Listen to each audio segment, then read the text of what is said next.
you get to the point where you can make things just sound like clean and professional and balanced. And then you start to think a lot more about like emotional impact and like creativity and uniqueness. And then often you'll find like the best mixes in the world, they're way more focused on that than they are like technical perfection.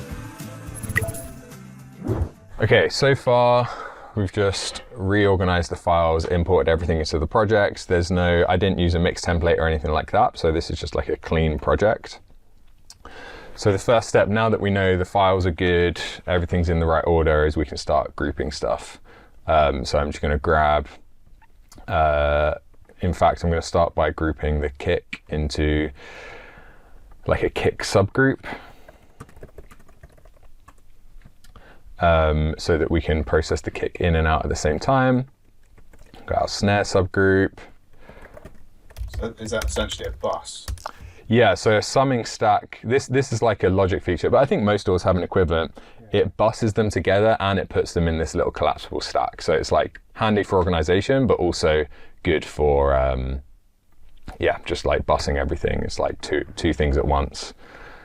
Then we can grab all of those and put them in a drums group. And then we've got our bass on its own, but I'm still going to put it in a group because I like everything to be in some kind of group. Then we could do I'd probably do electric guitars together rather than putting electric, and sometimes you can just whack all the guitars. But in this case, if we want to do any like bus processing on all the electrics or the acoustics, it'd be handy to have them separate. Then we've got like our synths, our keys, BBs, yeah, group, kind of choir. And then we've got our lead vocal. Our shouts should be in there as well. We've got our lead vocal. We'll put this breath in there. So now that we've got those, the next step is kind of like go a level up again. So if we wanted to, we could do like guitar group or something like that, but it's probably overkill. Instead, I'm just going to take everything else and go into bus 30. And that can be instrument. And then our lead vocal, we're going to send to its own bus as well, called Vox. And then if we want to compress just the instruments, instead of doing mix bus compression, we can do it there. If we want to sidechain that to the vocal, we can do it there. It's just handy to have. And then these are both going to go to our mix bus here. So why do you have a mix bus and not just use the stereo out? I find sometimes if you want to pull in a reference and you've just got like a file, I'll use like the reference plugin. But if you wanted to just fly in like a regular file, but not have your mix bus processing applied to it. Oh, right, yeah. That's one reason. Another reason is like sometimes depending on how much mix bus processing you do, you can end up with quite a lot of plugins on there. So I find like I'll have my metering plugins on my stereo out, and then I'll have my like processing plugins on my mix bus. Okay. So it's kind of like when you master and something, you might have like separate channels for like some people will have like all their EQ on one, even though it's stereo audio going through all of them. It's like similar thing. It just spreads out the plugins a bit. The only downside is, yeah, and I've done this more times than I can count, like if you create new buses and stuff and you forget to send them to the mix bus, it's really annoying. But as long as you don't do that, it's fine. So mix bus, I normally go red, and then we can just do some. So mix bus stereo out, and your master, you're never touching it. That's where I'll put metering stuff. Yeah. Okay. When I'm doing like anything early on in the like prep stages, I'll do it as much as I can without listening and as much as I can in solo, because every moment that you're listening to the whole mix, it's kind of like you're losing perspective. So gain staging, I mean, normally it sounds awful anyway if you actually listen to stuff when you're gain staging, but in fact, before we do that, one thing that I noticed earlier, but I'll show you now, is the balance on this already sounds pretty good. So the approach you take to gain staging is going to be dictated by the existing balance. If the existing balance is quite good, then you can just like check any channels. So let's see, and then we can kind of decide. There's another way to do it that I think you guys will probably know if it doesn't sound great, that's a bit simpler. But let's start by having a listen to see if it is any good. So we're obviously like way too hot. So let's start with just a gain on the mix bus. I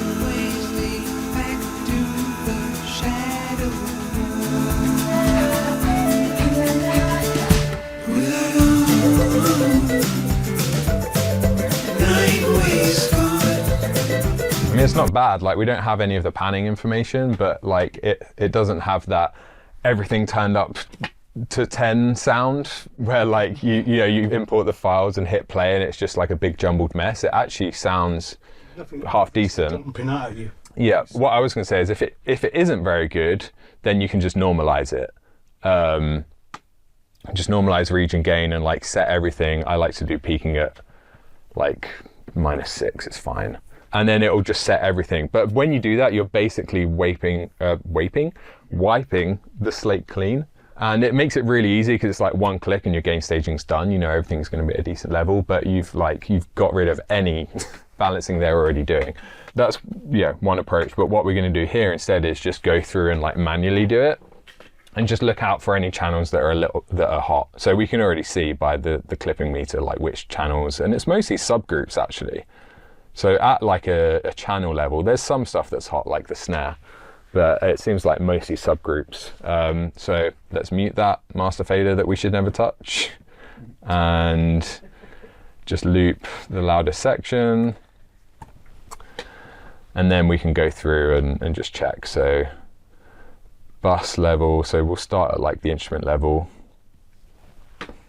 And I'm just gonna do this. Going on meters then? Yeah, exactly. Yeah, I don't need to hear it because I'm just looking like, is anything peaking quite high, and get it down to exactly, save your ears. And then we can just copy this. Down on a hot one, would you then compensate by turning its fader back up? No. So we are going to undo the balance to an extent. Got it, okay. For sure. Like, it is going to affect the balance, but we're going to do less than normalizing, which would be like getting rid of like literally everything.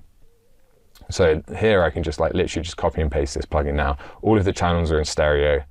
That's another thing you have to be careful of if you're ever copying and pasting plugins. If you copy from like a mono to a stereo, it can set that channel to mono. So just a mental note, everything's in stereo, so I can copy plugins around and not have to worry about it. And I'm just looking, like, are any of them peaking above -6? So that's shakers, pretty hot. So copy that over. Technically, as long as your mix bus or your stereo out isn't clipping, you can have internal clipping. Like if the kick is hitting like +5 dB, but then I cut 6 dB on the master, it'll be fine. Even if you're clipping and you bounce down at 24-bit, it won't distort. It's only if your master, your stereo out is clipping and you bounce down at 16-bit, that's when it will actually clip. Okay. But like technically, if you wanted to, you could just not do this as long as your stereo out wasn't clipping. But then it makes it tricky with a lot of plugins. You've got no headroom if you want to turn things up. But just better to go fix one by one. Yeah, I think so. It's pretty consistent here. Like everything's. It's probably just feels daunting. If you've got like 70 tracks, you got to go through. Yeah, 100%. In that case, if the volume balance is like anything less than perfect, I'm just normalizing. Yeah, I hear that. Unless the producer decided I still keep that original feel that I had when I sent it in. Yeah, and that's where like either way, listening to the rough is important, just so you can kind of like constantly get a gauge for like their vision. And the goal, if you're mixing someone else's stuff, is basically just to create like a high definition kind of 3-dimensional version of their rough. Not obviously like the actual groups are going to clip more, but once we gain stage all the individual channels, it might address the group.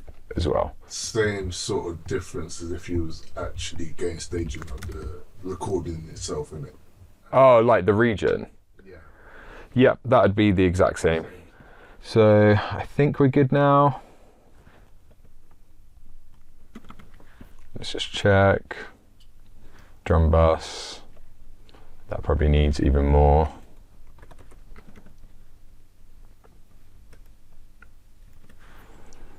Okay, and instrument bus is also a little bit hot. And by the way, I'm doing -6 intentionally rather than -18. A lot of people talk about like -18, but I just find it to be way too quiet. So I just look at the peak value, and if it's around -6 or -5, that's fine. So that's it. That's basically done. So now we can kind of, yeah, we can have a listen and see how much that's affected the balance.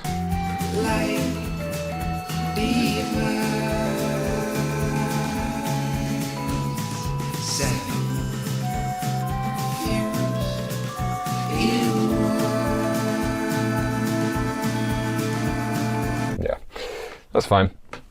Cool. So now that we've done gain staging, we've done our organization, everything's all set up. Now it's kind of like static mix time, volume balance time. And this is where, again, there's like two approaches. If the volume balance is really good, then you can just go through and just tweak, like turn things up and down. If it's like mediocre, then you can just bring all the faders down to 0 and like pull them up one by one. So I think what we'll do here is we've already kind of started on this track of like, okay, let's just stick with what we've got. So I'm just gonna like start panning stuff and just start grabbing faders, turning things up and down, and just go from there rather than like a complete reset. And for that, we're gonna loop, I'm assuming it's this last section actually. It's kind of the final chorus.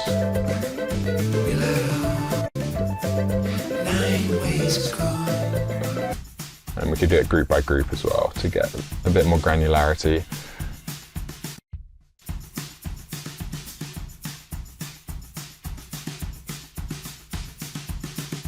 So now we can get rid of that gain on our mix bus.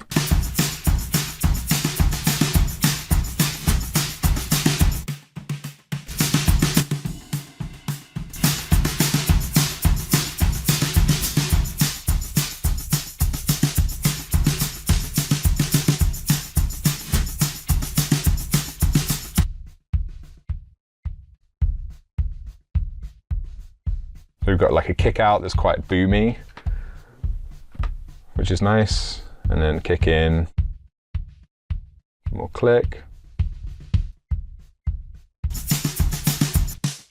snare, top,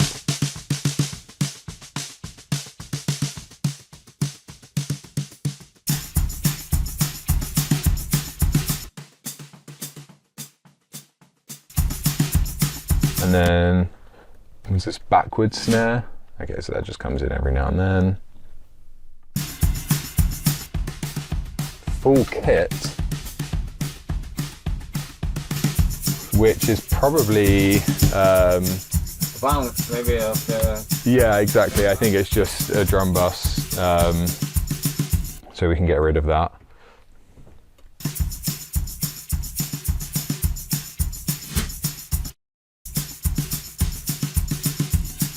Yeah, that was a bit loud. Shaker, tambo.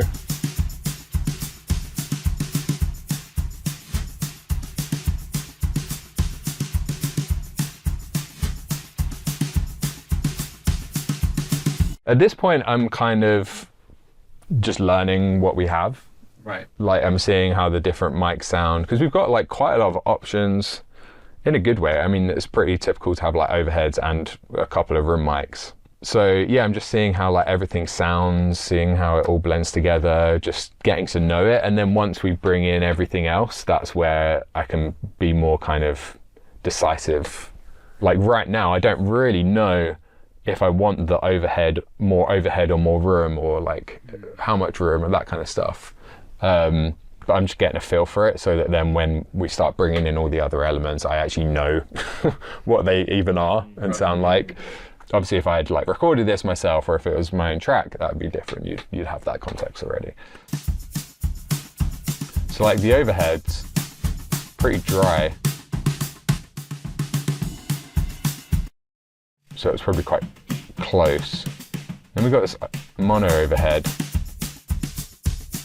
that's a bit roomier, and then we've got the room, which is super roomy. And then we've got this room mono, which is even more different. So I've got a question. Like the thing is, if I was given all that, I'd be saying, okay, this is all the elements I've got to mix it all in. But then that's not always the process. I'll probably get rid of most of it. See, that's great. How do I know? Well, not how do I know, but then it's the art of learning what to keep and what not to keep. What brings what aids the track and what doesn't. Yeah, exactly. Yeah, I guess it's like anything. It's like there needs to be like an intent or like a reason why. And a lot of the time, like whether this was recorded in a studio or someone's home studio, they'll just get as much as possible so that it's there. For example, like recording guitar DIs as well as the amp, it's like you're not necessarily then expecting the mixer to like use the DI, it's just there as an option. Like you're just giving lots of options, not really making decisions.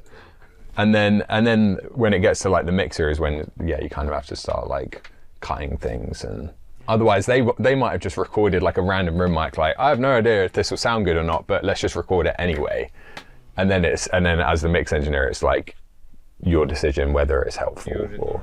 That's still a mental element I've got to learn.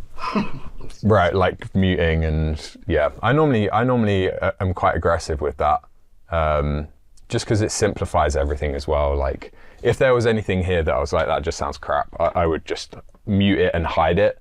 So at least it's there if I want to get it later. So now that we know that, like, okay, well the overhead, the stereo overhead is quite dry. Let's just put all these at unity so we can compare. Stereo overhead is quite dry. Mono overhead is like we've zoomed out one layer. Knee mic is like kick and snare, which as expected. Let's actually pull this over here.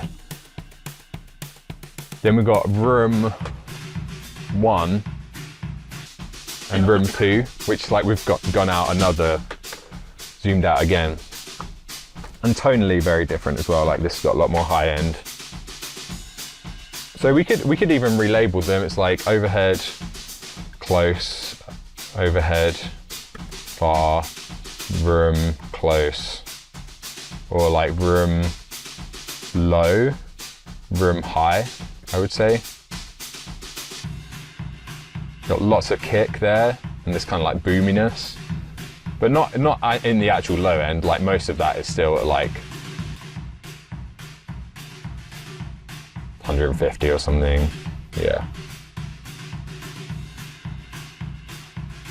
Versus this room, which is a lot more kind of like top end. So yeah, I'm definitely not going to use all of those. For now, I'm going to probably just have the overhead, the close overhead. I don't know if we have cymbals and stuff that's even capturing.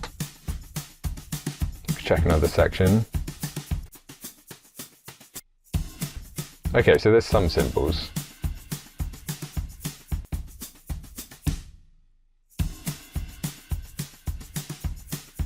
So I just want to make sure like we've got enough cymbal in that overhead.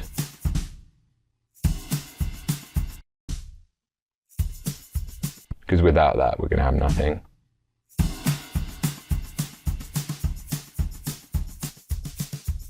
And also without it, like that's pretty dry. It could totally work, but it's a bit too dry. So that sounds about right to me. And then the other ones, which that's like, okay, we've got like quite a neutral sound. We can actually hear everything, but it's all like close mic'd. And then as we start bringing in more elements, that's where we can kind of decide on those like vibier ones. We light on 9 ways gone. But now that we've got the foundations, let's just continuing, just balancing stuff. We light on is gone.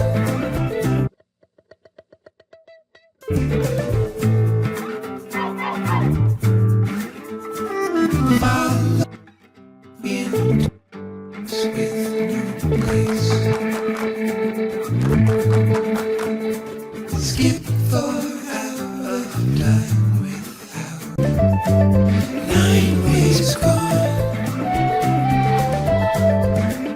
We let on 9 ways gone. We let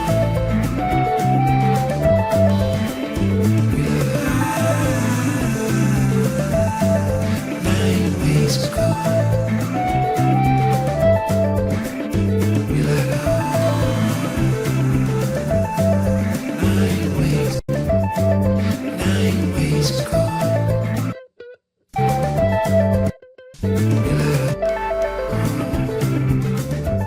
9 ways gone. We let on 9 ways gone. We let on 9 ways gone. 9 ways. 9 ways gone. We let on 9 ways gone. So already there, just like pretty quickly, made a lot of progress. Panning, I'm doing LCR, left, center, right. So, I mean, you can see there, I wasn't even like really listening to it a ton. It's just kind of moving fast, getting things in the right place. It was pretty clear just from what I could hear and what I could see that like the acoustics were like double tracked. Same with the electrics. So just pan them left and right. Same with BBs, just left, right, left, right, left, right, left, right. Yeah, normally I'll do like mostly hard left, hard right, and then like just have a couple of elements halfway. Yeah. And especially with like percussion, so like hi-hats normally halfway, toms normally halfway. And then depending on how much space those things fill, like if there was a track that didn't have hi-hats, for example, so it left like a big gap there, and then maybe I would like grab some other stuff. I didn't know if having all the guitars fully hard right, hard left on each one. If you had it separate, not separate, but say staggered in a percentage, would it be then taking up more space from a panning perspective and then potentially causing more collisions with other instruments? If it was like an issue, like if I kind of defaulted to like left, center, right, and then noticed that like everything was fighting for space a little bit more, then potentially that could be one way to solve that problem, is like pull them in a little bit. I kind of think of it as like more kind of like frequency shaping and stuff. Like I think obviously a lot of systems sum to mono anyway, that I'm not sure you get a ton more by just panning things a little in the middle. Like if there is a problem where it's like really busy, that probably wouldn't fully solve it anyway, if that makes sense. You'd probably have to combine that with like some EQ and balancing decisions and stuff like that. But yeah, it's definitely a consideration. Here we've got like these guitars, which would have been intended to be like double tracks. Then we've got, so it's just a very obvious kind of, it's just like a common production technique, right? Like same as vocal doubles, anything like that. This synths maybe, like that's where it's like, in my head I was thinking I'll just pan these right now, but like we might want to come back to that because some of these might actually be in stereo anyway.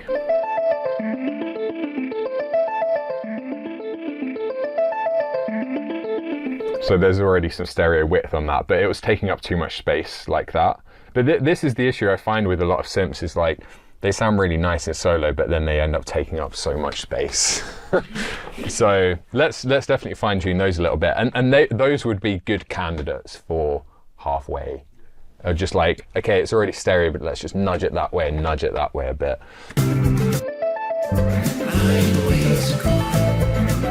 So with something like this,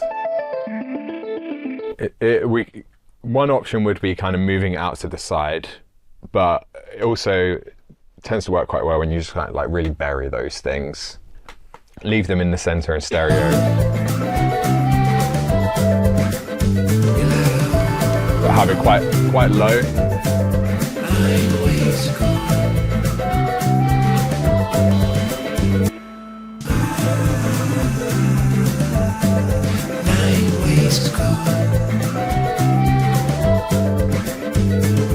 And that works in the center because the vocal actually drops out and it's filling that space. And looking at it here, it fills in all of those gaps.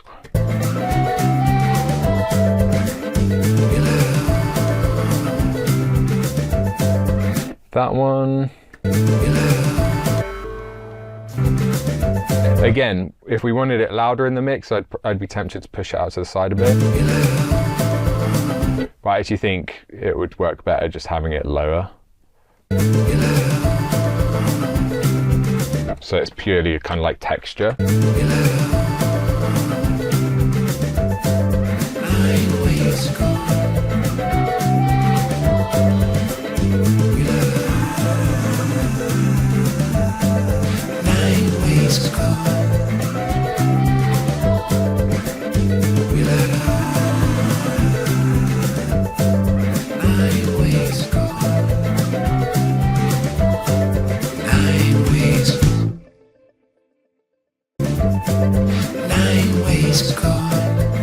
Alright, let's grab the vocals as well, because that's a double, so that might also be hard left, hard right.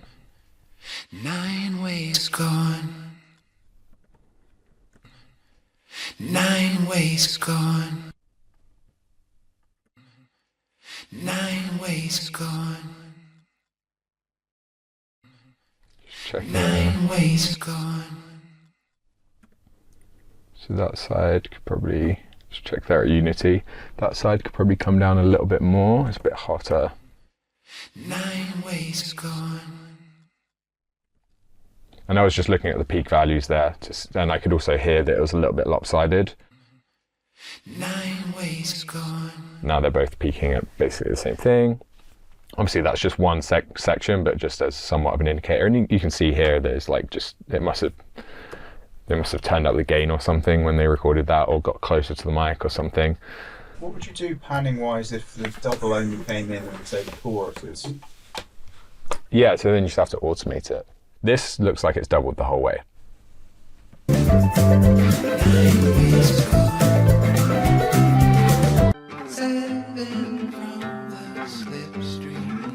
So that's easier, but yeah, otherwise you just have to automate it. While we're here, let's check the level of that breath, because that's pretty freaking loud.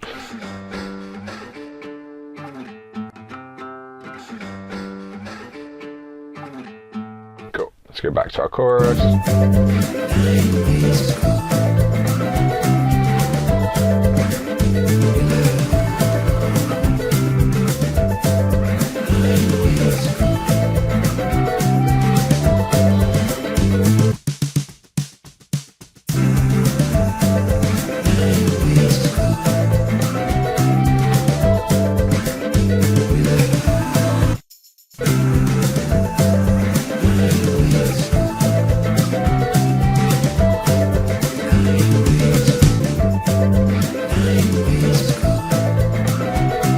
This would be a good time to revisit some of these room mics, and we can just kind of audition them one by one.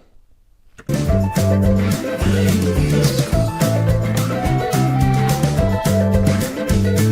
I like that knee mic. It's got a lot of like kind of punch and attack to it.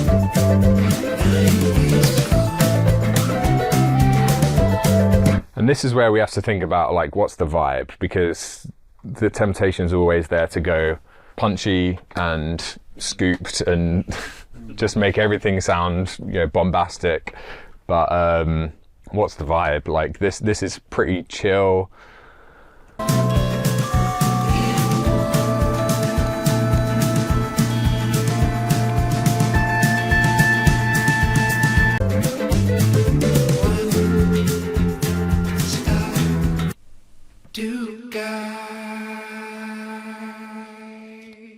just listening to the lyrics. Light diva. 9 ways gone. Nobody for shows you good has gone.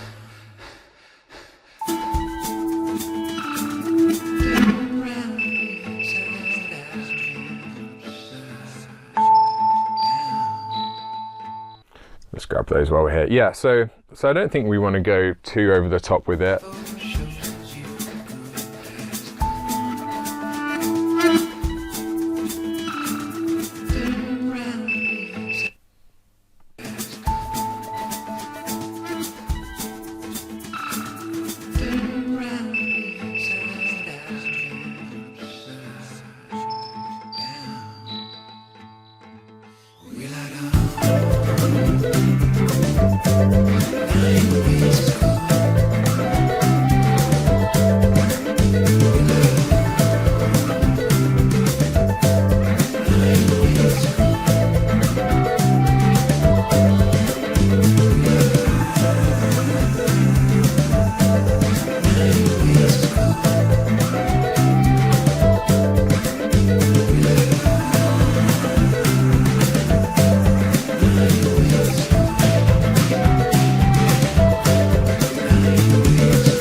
The liveliness that gives. You know, if this was like a kind of tight rock track, I probably wouldn't go for that kind of vibe, but it gives it that kind of, we're all in a room together playing it.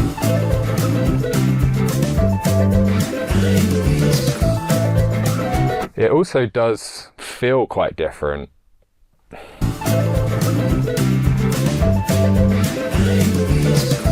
I'm thinking about like how it changes the way I feel, just bringing that in.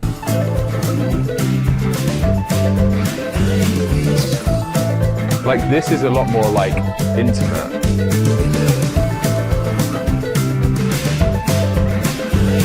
This is a lot more like we're in a room having a good time and dancing around. I kind of think that's something that would add extra emphasis more on the outro of something. It's like the end of a movie where everyone's dancing. I like the intimate sound though. Yeah. So yeah, it's for sure something we could bring in towards the end.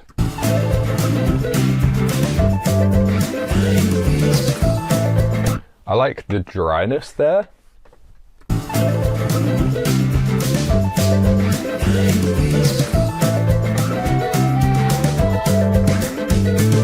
Because the vocals are very like whispery as well, so we could create contrast where the instrumental is like in a room over there and the vocalist is in your face, or we could kind of create like a cohesion where everything's quite like intimate and close, and that's what I'm leaning towards.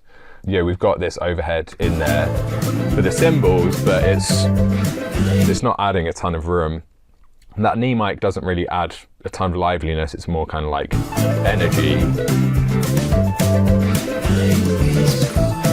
And also just level, it just makes the kick and the snare louder. If we wanted to compare, we could turn those up a bit.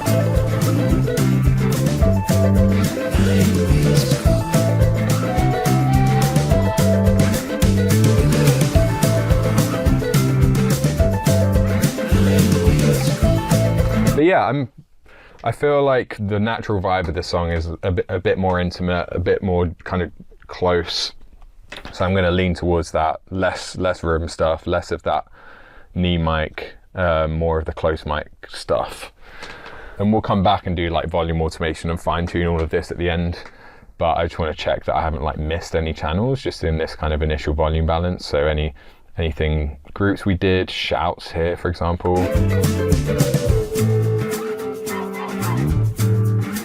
Your approach is looking to keep it as a more intimate kind of thing. So would that also kind of like impact your thoughts on the kind of reverb and stuff you're going to potentially bring into it too? For sure, yeah, and we'll see if that changes by the time we get there. But and the nice thing is about reverb is we could be a bit more surgical. Like those room mics, it is what it is. With reverb, we could, when we get there, the vocal, we could rely more on like delays, and then we could experiment with trying to create a little bit more separation between the vocal and everything else by pushing everything else a little bit more with like a kind of noticeable reverb tail.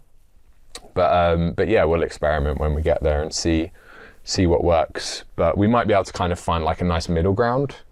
Whereas with those room mics, it's pretty lively. We don't have a ton of control over that. So yeah, it'll be probably more so using reverb and delays to create like 3D depth than it will be like huge tails and make everything sound like it's...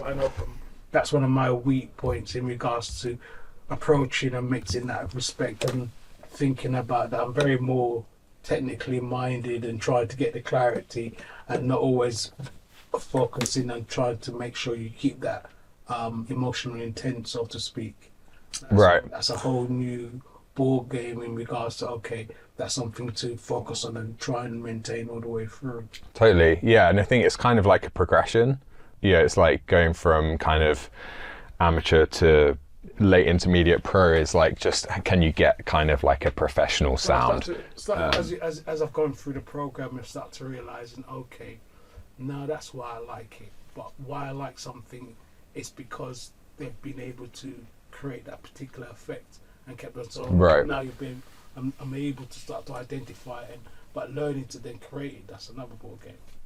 Yeah, exactly. Yeah, and it's like once you get to that point where you can make kind of professional sounding stuff, the next level, like going from like pro to expert, is sometimes you kind of undo that. It's like learning the rules and then you break them. It's like you get to the point where you can make things just sound like clean and professional and balanced and that kind of stuff.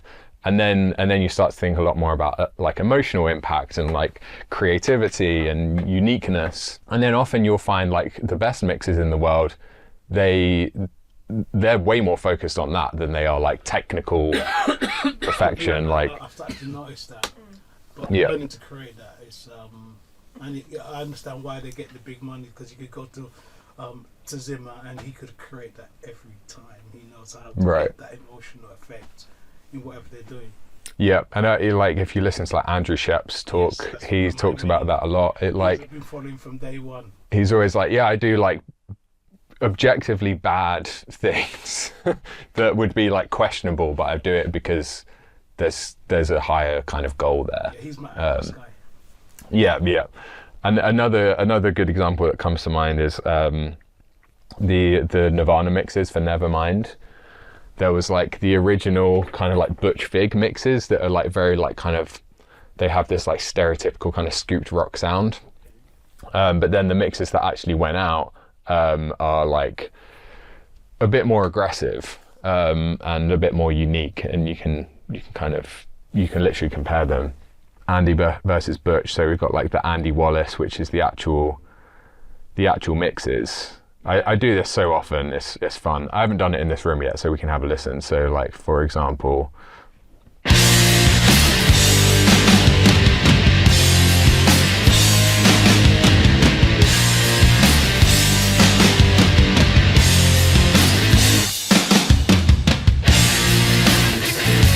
so that's Andy Wallace. That's the ones they actually released. And then this is the Butch Vig, and Butch recorded and produced it. And this was like his vision, really, but it's quite different.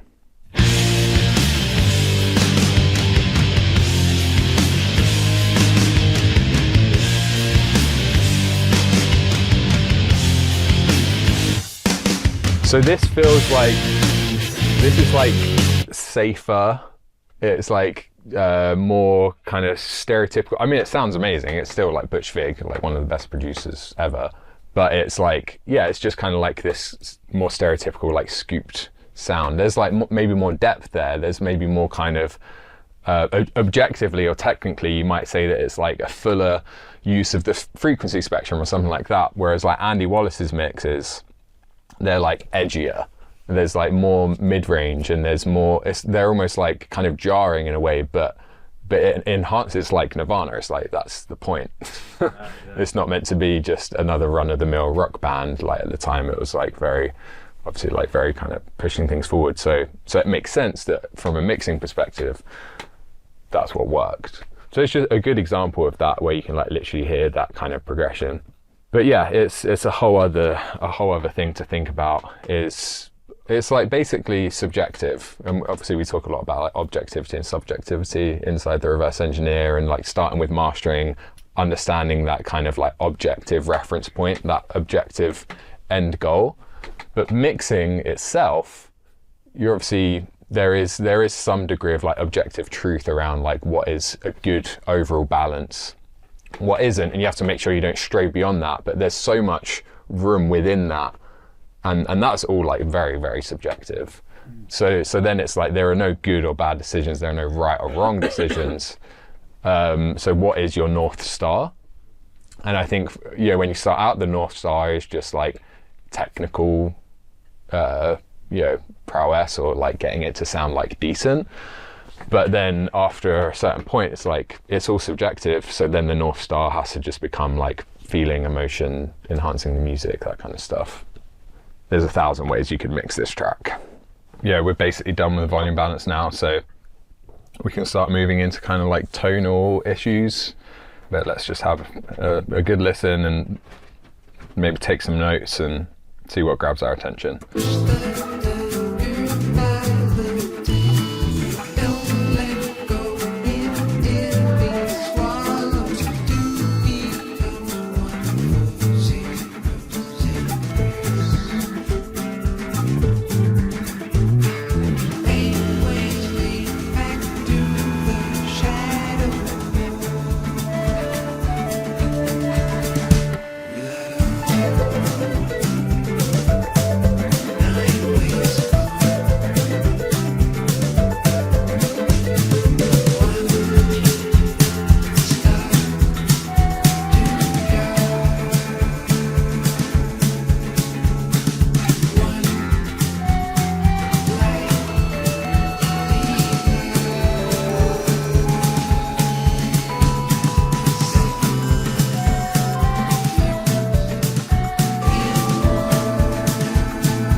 Cool. So still need some refinement on the balance, but now the things that are starting to grab my attention are primarily dynamic. Tonally, we're actually like pretty good. There's not like a ton of competing things. There's nothing that's like really jarring. And it's not one of those mixes where it's like there's a bunch of mid-range issues and there's a bunch of mud. Like it's all quite well recorded. The arrangement itself is quite nice and sparse enough that we don't have a bunch of like competing channels. So there's not like a ton of issues that are grabbing my ears in terms of like tonal stuff. There's definitely a lot of kind of like dynamics that are a bit off. So let's just have another listen. We'll go into this chorus again maybe.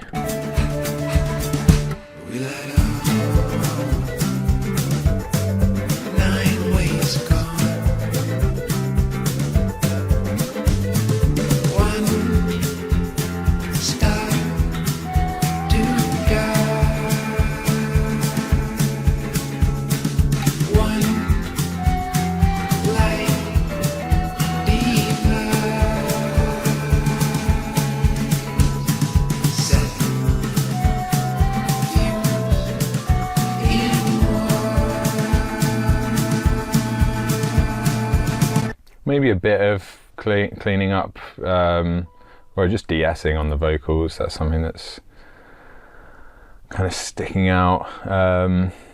Let's do that quickly, and then I'm going to pull up references as well, just to get another kind of palette refresh. This is, even though these are monitors that I know really well, they do sound more different in this room, interestingly, than a lot of other rooms I've got them in. I'm not sure why, but yeah, I think there's just like a lot of bass trapping. So yeah, we'll definitely listen to some references to compare. But for now, let's just tame that vocal a little bit. We light on 9 ways gone. 1 star to guide. 1 light diva. So instead of using a de-esser, I'm actually going to try Soothe, because it's not just on the sibilant stuff that it's an issue. There's just kind of like a general harshness around. I'll show you what I'm hearing, because I like to kind of identify the frequency before I put up Soothe. Otherwise you can end up just relying on Soothe to kind of do it for you and be a bit heavy-handed with it. So we can decide what we're going to do first. 8 ways lead war. 8 ways lead to the shadow war.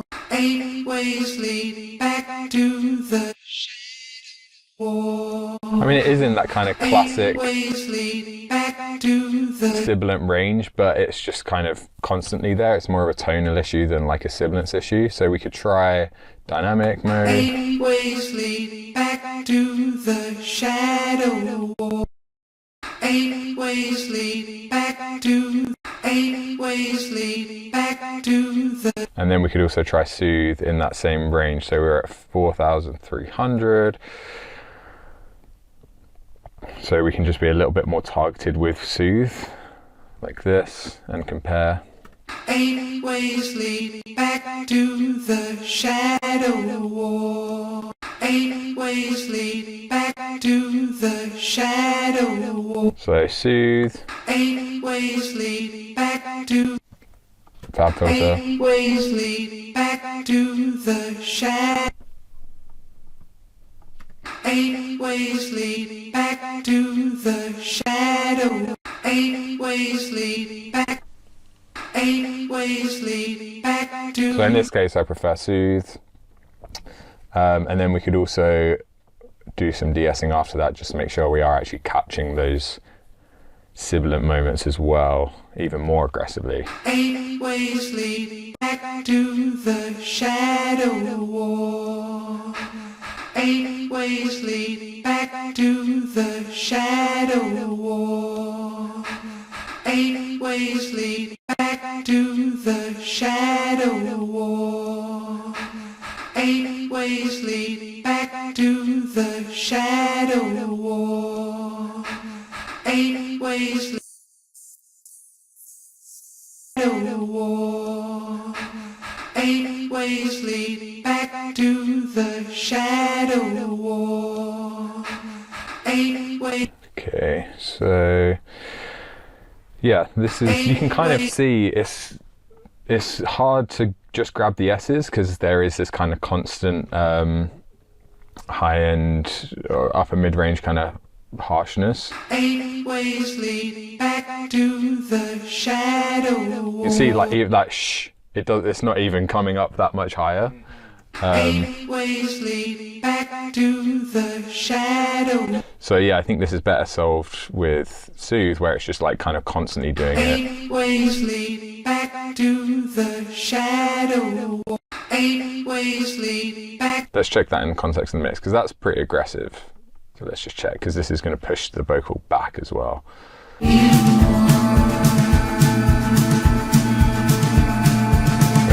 Let's volume match it. It's tricky because there's not many phrases where there's a lot happening. Nobody for shows you. Nobody foreshows you. Nobody foreshows you. Nobody foreshows you. That'll do. Let's bring that breath down as well. Okay. So let's have a listen to that. 8 ways lead back to the shadow. 8 ways lead. 8 ways lead back.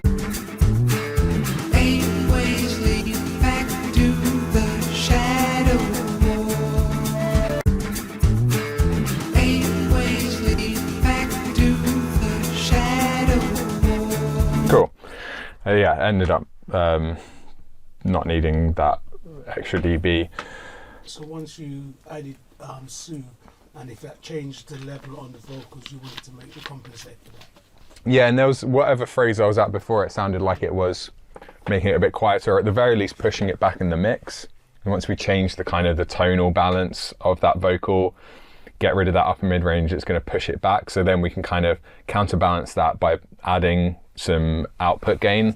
Volume matching stuff is never perfect because you're changing things. So yeah, it's like if you compress and then add a few dB, it's going to sound different, and it can trick you. Like a lot of plugins just naturally make things a little bit louder, and you'll think they're making it better. Obviously with compression you know that, but have you never really think of that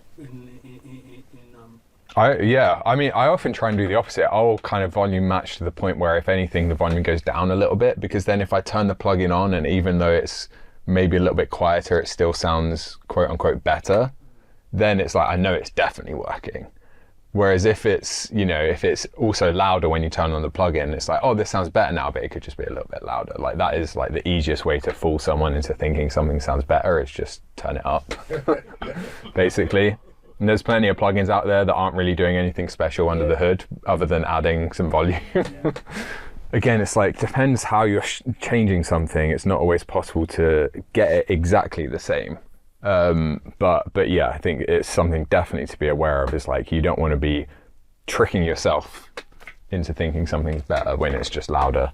In the grand scheme of things, it's not like it makes a huge difference, but if you want to be really intentional and make sure every move is like achieving the outcome you want, then I think it's important. So quite often I could have done that and then decided, actually, no, I don't like it, and turned it back off again. So I think A/B-ing is important. All right, let's get some references. So we've got the rough mix from the client. Then I've got a bunch of saved stuff here. Don't know if I have anything that's like really close to this. Oh, the shins maybe. That's actually a really good one. That's actually going to be perfect. Let's do a bit of that. Let's see, alternative. That could work.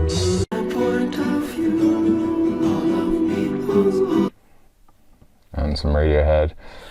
So this will do. So we've got rough mix, and for that we can actually, I don't know if you guys have used this plugin before for mastering the mix. Cool. It just makes it easier, and a cool thing you can do with this is mirror. So when you have the rough mix, it means depending on how they bounce it down, assuming they bounced it down with the same kind of cycle range as the multi-tracks, we can literally flip back and forth at any point in the song and it's going to mirror, so we can hear exactly the same moment in time. And then for anything else we can just like loop it.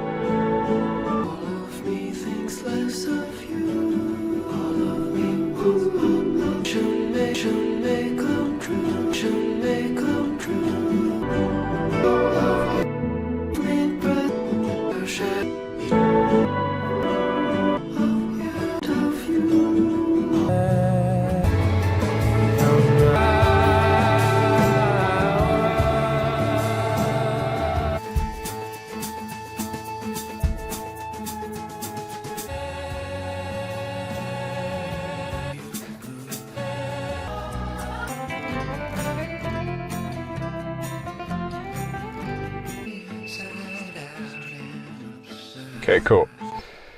So this is really well recorded. I mean, we're already like pretty close.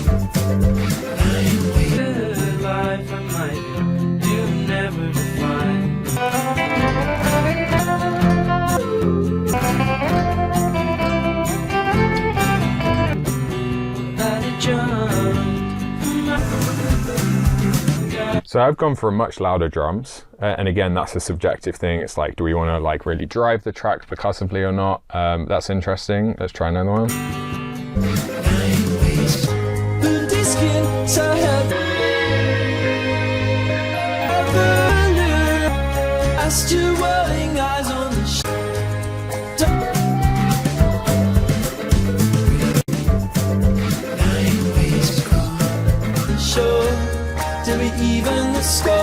I'm focusing on the vocal specifically here.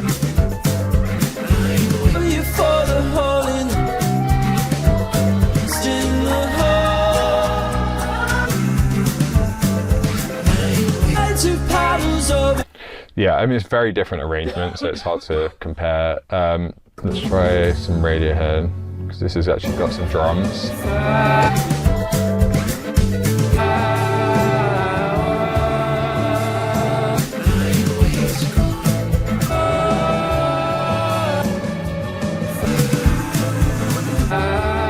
I feel like it's level matched that a little bit wrong, but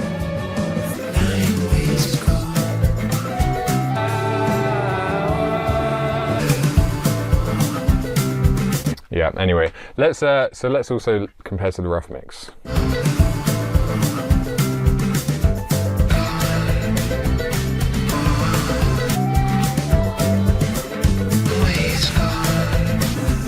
Yeah, so it's interesting. So notice how tonally different the whole mix sounds, as if it's been mastered differently or something, with like volume balancing alone. Like I literally haven't done like anything. I've like, at this point, all I've done is like soothe on the vocal. That's it. That's the actually the only processing we've done. So it's like two things. One, it's really well recorded. Second thing is, when that's the case, so much of what we do can just come down to volume, even more so. Like volume is already 90% of it, but when you're not also fixing a bunch of problems, volume's then like 95%, like even more so. It's like, okay, well, if we wanted the track to have more low end or have more mid range, have more this, have more that, instead of reaching for like an EQ, we can just play around with the faders even more. And like, yeah, we've got like a scooped, compared to the reference, we've got this kind of like a little bit more scooped, and what I hear is like 3-dimensional. There's a bit more space, literally just from like volume balance. Let me know if you guys agree. Let's compare.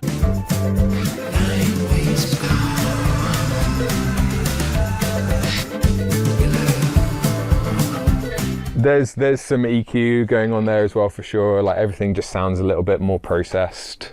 Yeah, like a bit livelier for sure. But yeah, it's just interesting. Right, the cube. So the idea of like, how do we create this like front to back depth, and like left, right, front to back. And it's easy to like think about that concept of the cube and like think that, okay, well, I need to like compress things with fast attack to push them back, and I need to use reverb to put this in the back of the room, but delays to bring it forward. But like, you can do so much of that just with volume.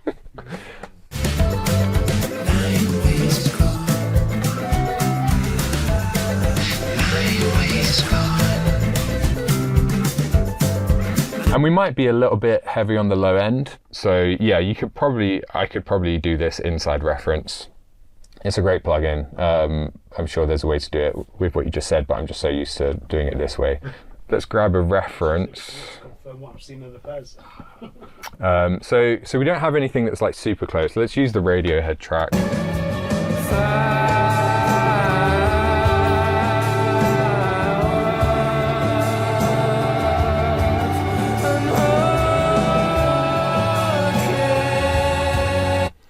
Okay, so now we've got our line.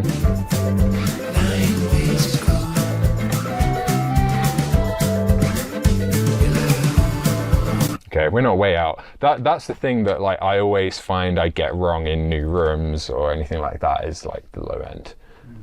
So that's where Paz is super helpful just to get like an objective, or any frequency analyzer, just to get like an objective check on like, have I gone way too much or way too little with the bass?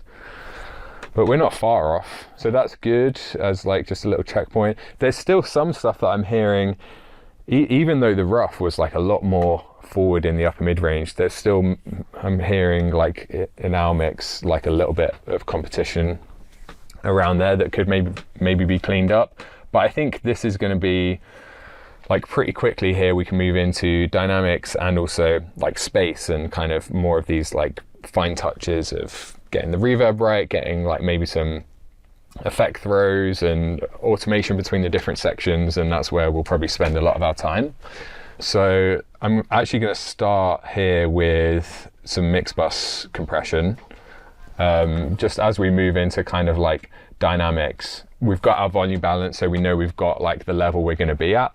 So at this point we can start to think about compression on the bus. If you do that too early, you put on your mix bus compression like super early, and then you change all your levels, and then you end up hitting it too hard or not at all, and it's kind of like, it's pointless doing it too early. At this point, are you observing your headroom level on your master output at this point? So that you're not pushing above 5 or 6? Not really. Well, like, because we gain staged everything, it's fine. I would have. Well, I mean, I've just realised it's not going to really be an issue because you've not really put much processing and stuff on this at the stage. And even if it was, like, it would just be a case of putting a gain plug in there as well and turning it up or down. But I mean, we're at like minus 8.7, which is fine. We're a little bit low, if anything. But it really doesn't matter. Like, the -6 thing is like kind of a rule of thumb, or it's a way to stop people sending you tracks that are like ridiculously hot. But I mean, these days, like, I often get sent stuff for mastering that's already limited. Like, that's pretty common. Obviously you can like push back and ask for it, but a lot of people like to mix into a limiter. So I would always take it off if I need to. Yeah, and that's still definitely, I would recommend that. If you're going to send it off for mastering, remove it, and I would request it. But so much to say, it doesn't matter too much, because even if someone sends you a track that's like peaking at -1, it's like the first thing I do when I master it is I'm just going to put on a gain plug in to get it to -6, like, and then that's where I'm used to kind of like working from there. I haven't got it yet, but I understand on Zone 12 you can unlimit it now. Right, yeah, totally. I haven't messed with it or seen it. I need to really play around with it. But that's crazy that you can do that. Yeah, it really doesn't matter what level. It's just a good kind of rule of thumb. But we're at -8.7, like that's fine. So this is where, do you guys want to see the new compressor? Oh yeah, yes please. It's on my list. Out the gate, the cool thing about this is with the auto threshold, even just the stock setting it's gonna find like the right level, and it adapts to the source material in auto threshold mode, so that as soon as I hit play here, it's going to be like compressing. Whereas like most compressors, you load them up, nothing's happening until you pull down the threshold.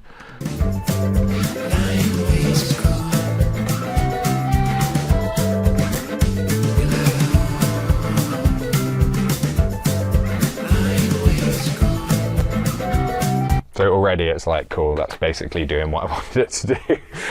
I honestly don't need to adjust a ton there. Like, I would normally go for like 2 or 3 dB of gain reduction on the mix bus anyway. The other thing is, with this kind of music, we probably don't want to go too aggressive. If this was like a rock track or something, you go pretty hard on your mix bus compression if you want to get like a lot of energy and punch out of it. With this kind of thing, there's a balance here. Like we were saying earlier, we don't want it to be super punchy or anything like that. But that seems about right.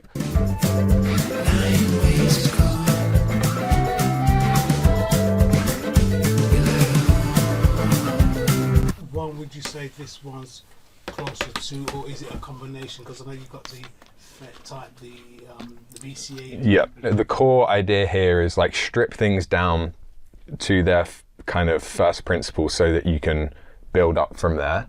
It's not going to be like as close of an 1176 or LA2A emulation as like an actual, like if you get the Universal Audio 1176, they've like modeled it at a component level, but it will get like pretty close to anything. So you have this section over here where you can switch between feed forward and feed back. So that's a big part of kind of emulating the analog compressor sound is the feedback mechanism, where the detector actually comes after the gain reduction, and we can dig into that if it'd be helpful. So I've already got it set to that. The blend of saturation, so if you're talking like a if you want like more of kind of like a tape sound, you would go for more like odd, or if you want to emulate like a Vari-Mu or something that uses tubes, you'd use more like even saturation. So you can kind of, again, like break that down to its core component and then build back up from there. So with these current settings, 15 millisecond attack, auto release, this is kind of somewhere between like an SSL bus compressor and like a Vari-Mu kind of thing. But if we'll keep using this when we get to like the kick, the snare, and that kind of stuff. If you want to recreate an LA2A, it's got an optical mode which changes the attack and release behavior to match like an optical compressor, which normally sounds good on vocals. So the idea is like, let's build a compressor that can mimic anything, and then we can just have like presets. So we'll have the 1176 preset, the LA2A preset, the like SSL bus preset, and then when you switch between those presets, you can kind of learn the differences between them, because you can see like, okay, well, how does the attack time change? How does the release change? But also, how does like the saturation profile change? How does the knee change? Is it feedback, feed forward? Is it RMS or peak? Like all of these kind of under the hood settings. So the other thing that we can do here, now that we've got this up, the main thing I wanted to do was just get some mix bus compression for kind of tonally like gluing everything together. Now I'm just going to adjust this high pass control, and this is your typical kind of high pass filter on the sidechain or detector circuit, so that you can ignore the kick and the bass, right, by pulling that up. But that's going to, when it comes to mix bus compression, that's going to have a massive impact on how this sounds. So we can just, instead of thinking of this as like a knob, let's think of it as like 20 hertz or like 100 hertz. They can be like our two settings, and let's compare them and just hear how it changes kind of the feel of the track.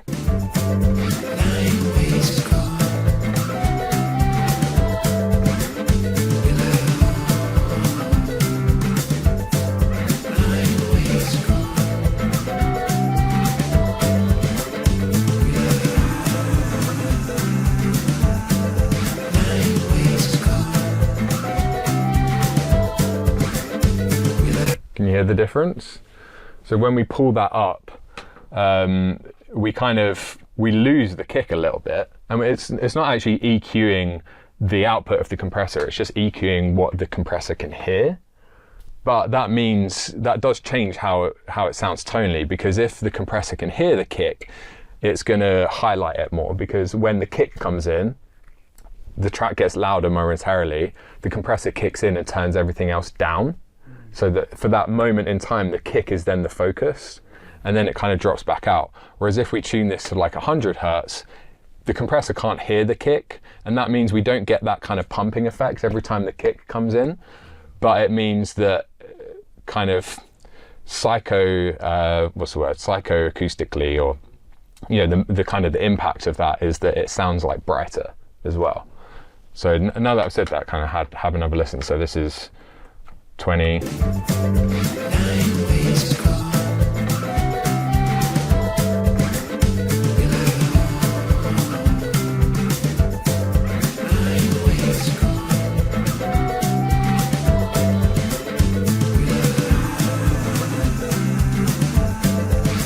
Like, as soon as we bring that high pass up, the snare, it kind of like shifts the focus from the kick to the snare. Totally. Neither of those is right or wrong. So then it's just like, okay, what do we actually want? Do we want to emphasize the kick, or do we want to emphasize the snare? And that's going to come down to emotion. And what does the track need? What does the track want? So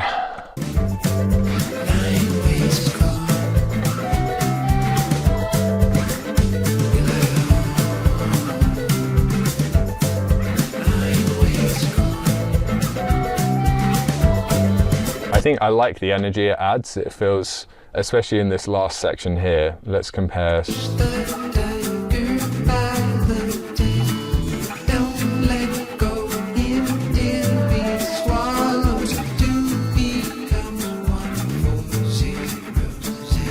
That's doing what mixed bus compression normally does. It's adding some glue, some energy, giving it that kind of like finished sound. I'm not going to do any other mix bus processing. I'm not like a huge fan of that. If we want to master it at the end, we can. And recently I've been mastering more and more just in the same project, because if clients send me something to mix and master, it's just easier, rather than like you get revisions, you have to like do the mix projects, bounce it down, import it into your like mastering project.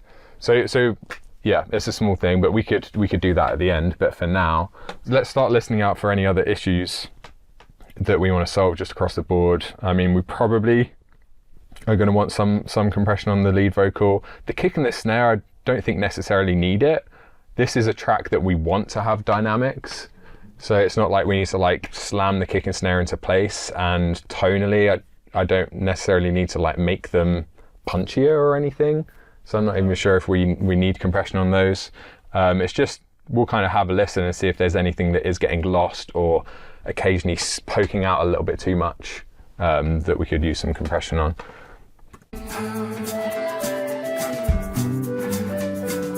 Cast your face onto the morning fire. 8 ways lead back to the shadow. We light up 9 ways ago.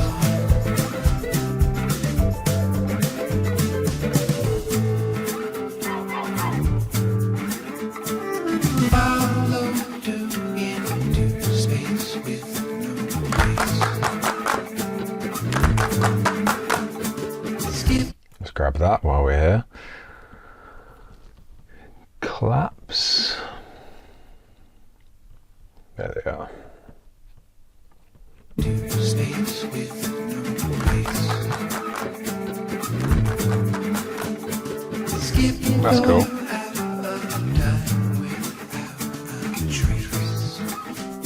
So here for vocals, I'm going to go optical, RMS. So RMS versus peak, it's basically just what it's detecting. So if you think of like a bog standard compressor, and the way that you tend to like think about compression is like peak. Like a transient hits, the compressor sees that and it reduces the gain. RMS basically shifts that to like a window of time instead of like a peak. So instead of looking at just like transients, it's looking at the last 5 milliseconds or 10, 25, 50, or even 100, which is pretty slow, or like a big window. Over that period of time. So it's reacting to the average levels instead, which is a lot of things with compression are kind of hard to wrap your head around, the kind of what that means for the music. So it's like easy to understand, okay, one is like reacting to the peaks, the other one is reacting to the, you know, an average window over the last 5 milliseconds. And then it's also quite easy to hear, and I'll show you now, like you can hear the difference quite easily. It's the middle bit that's tricky sometimes, like kind of thinking through the logistics of like, okay, why does it sound that way based on what's happening? That's where it can become a bit mind-boggling. But it's basically just slowing it down, and it makes it sound like gooier and like smoother. So just quickly, just to close the loop, let's listen to like RMS versus peak on the mix bus compressor, and then we'll go back to that vocal and dial in that compression. But I just want to show you how they sound different. So I'm going to do a large RMS window so that it's like more pronounced, and then we could also bring the threshold down. So anytime we're like testing to hear something, obviously you can just make it really extreme so that you can like hear what it's doing.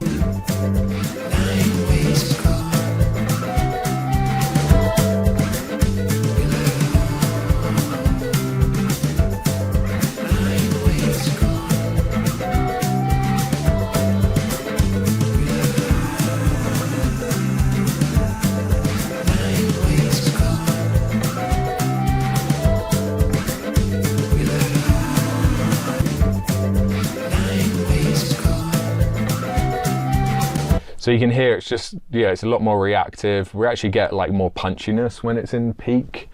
but then in RMS it's like smoother.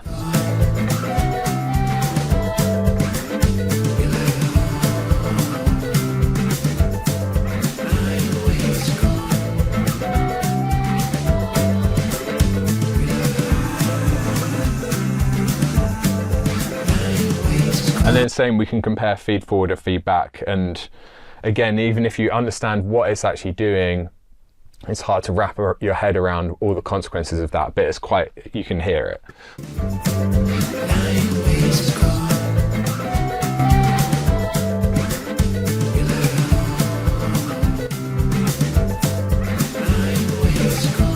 But for the most part, you can just hear that feed forward is like snappier.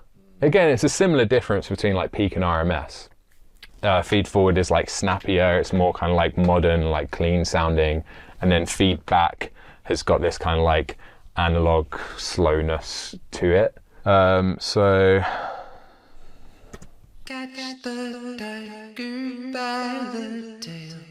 and then here, this is where I can add a little bit of clipping and limiting as well, just to shave off those transients. Catch the tiger by the tail. Catch the tiger by the tail. Don't let go until he swallows. Catch the tiger by the tail. Don't let go until he swallows. Catch the tiger by the tail. Don't let go until he swallows to become 140. Catch the tiger by the tail. So yeah, we're just catching like a couple of dB with the clipper and the limiter, which is just going to help lock it into place a little bit more. I don't think we need like heavy compression on this. It's not like a rock track where we're looking to like pin it into place or give it this kind of like really aggressive compressed sound. We're just trying to level it out a little bit more, keep it a bit more consistent. We could do something again like vocal rider or like hardcore vocal automation just to let it sit above the mix, but it's not that kind of track. It needs to have some room to breathe, some dynamics in there.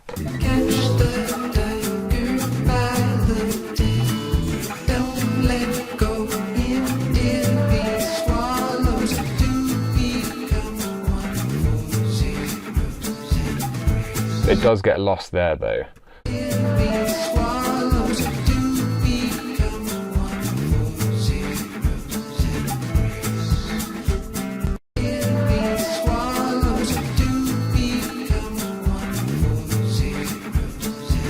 We probably are going to need to automate that.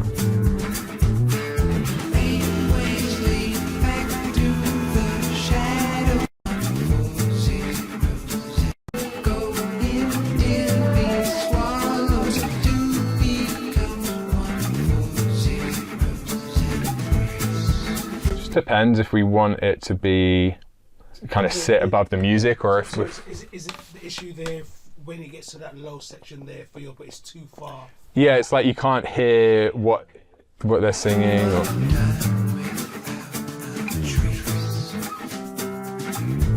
You think to address that, you would support it with automation, with that compression on it as well? Yeah, exactly.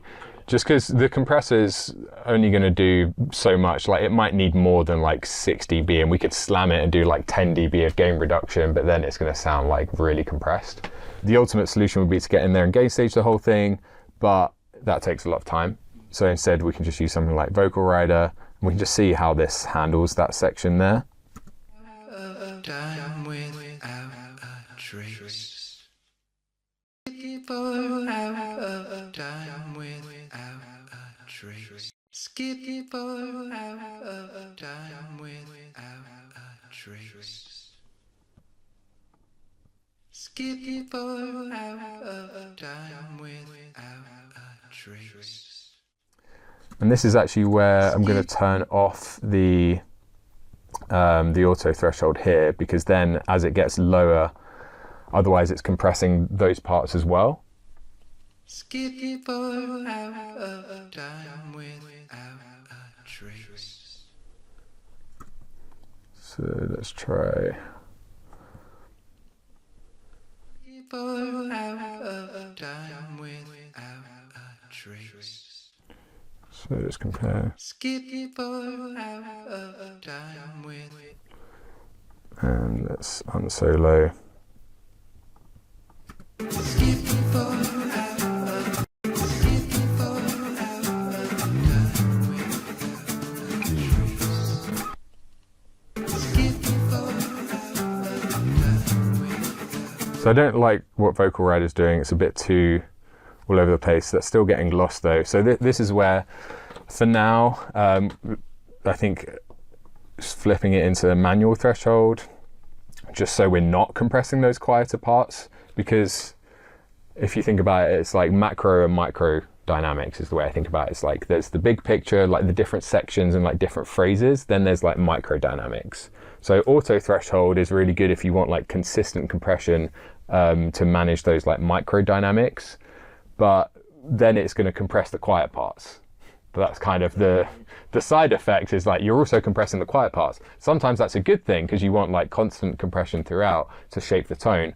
But with something like a vocal, if we want it to stay up front and center, we don't want to, in this context, we don't want to compress those quiet parts. We want to leave those alone so that they're louder in comparison.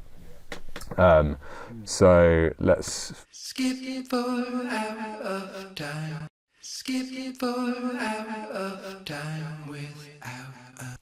let's just move that over so it's the same.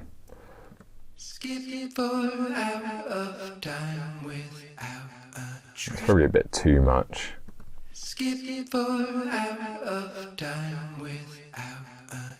Skip for out of. Skip for out. Skip for out of time without a trace.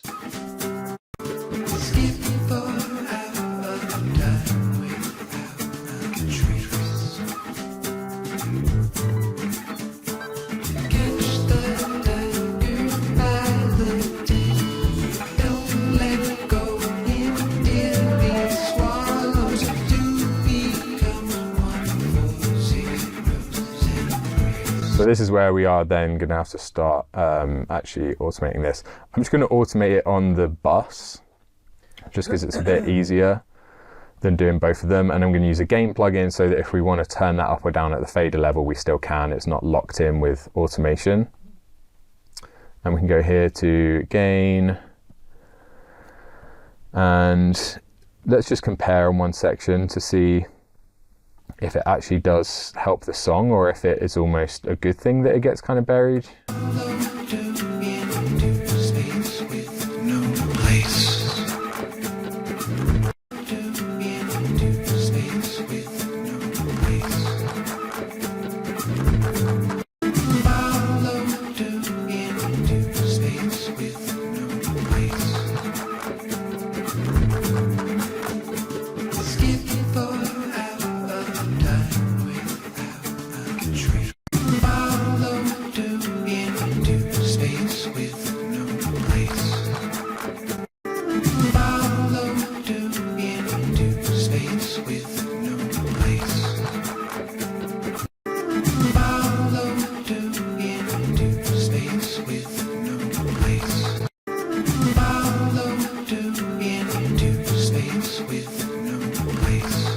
Okay, so let's just compare. So this is with automation, and then I'll just turn off read so that we can see how it sounds, and then we know if it's worth going and doing that on all the other phrases, which is obviously going to take some time.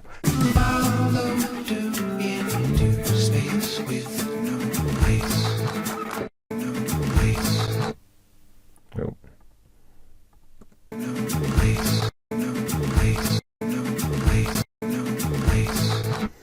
It's not making a huge difference. I mean, unless we add like even more.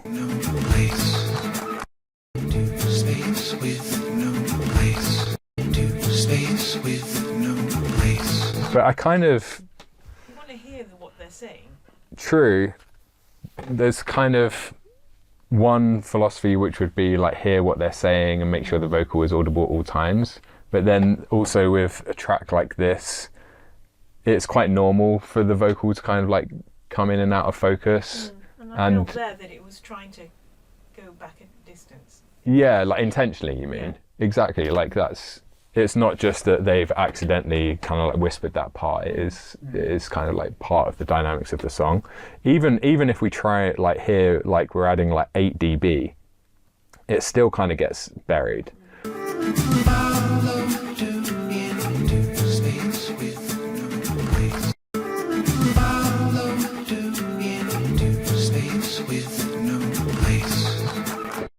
It's kind of cool though. Yeah. It does kind of like really make it even more intimate.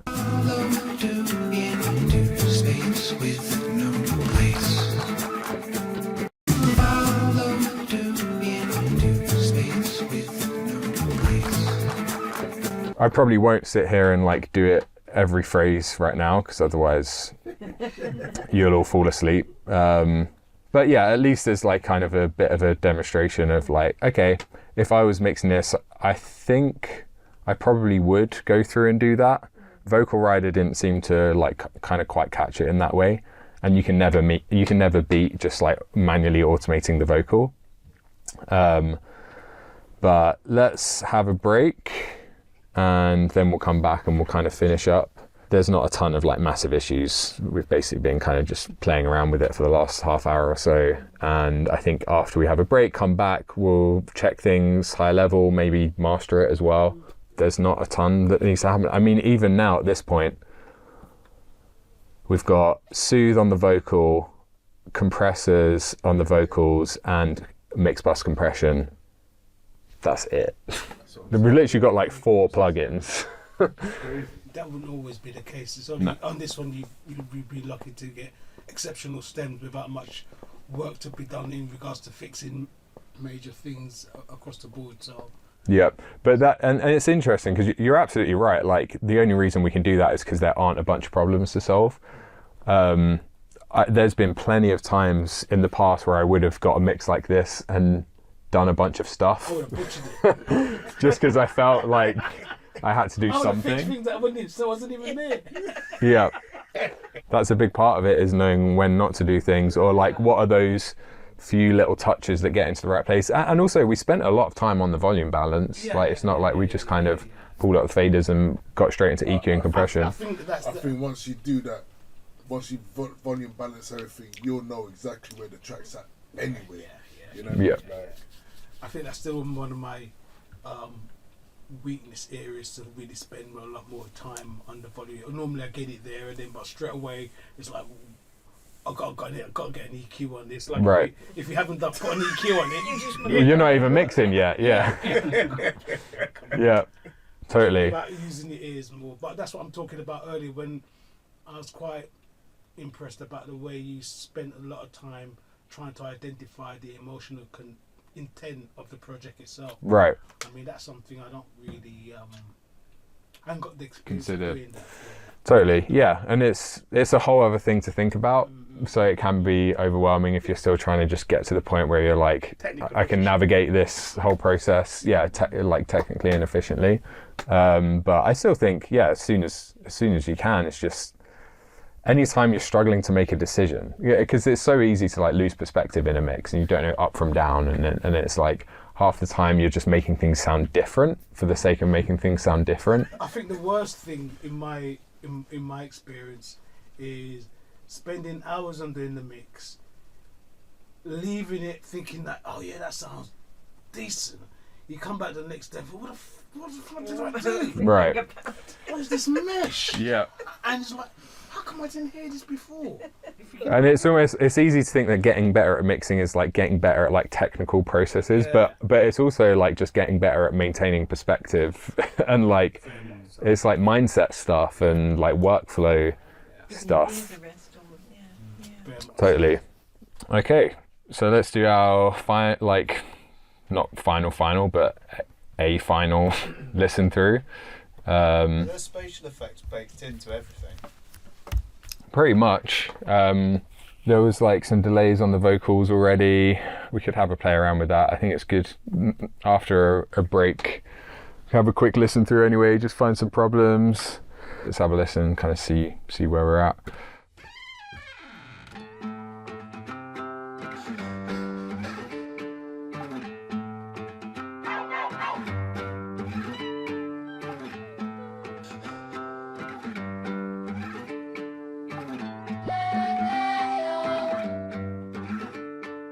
Somebody once told me you were gone. Sailing from the slipstream, no lights on. Shed your skin for freedom's empty hour. Cast your Just gonna go grab a couple of things there. So, where's that? Reverse snare, backward snare. Where's that? Brushes.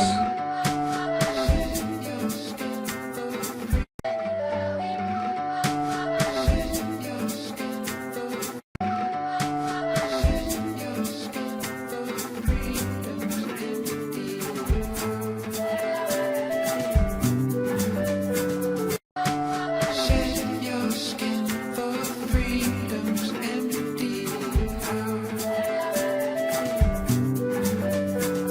Cast your face onto the morning fire. Always lead back. So vocal needs to come up a little bit there. I pulled down that intro section a little bit because it was too loud. Cast your face onto the That was at like -2-ish. cast your always lead back to shadow. And then it's a bit too quiet there. So this is where it's just like details. Always lead back to, always lead back to the shadow. We light on 9 ways of going. Didn't mean to do that. Where did that come from? We light on 9 ways of going. This bit here was just way too loud.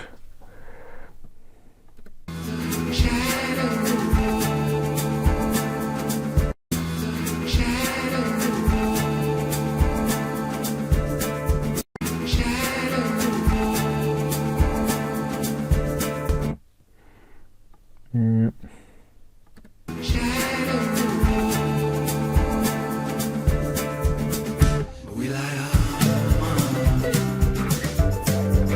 Cool. So now that we're into this verse, chorus, let's get some spatial stuff going.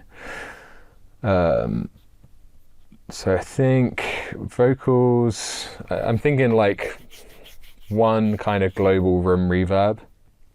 I don't think the vocals need much, if anything, because they've already got some delay printed on them, which is probably all that I would have done anyway, again, to keep that kind of like intimacy. But for everything else, just to give it a little bit more depth. For example, like BB's, let's see.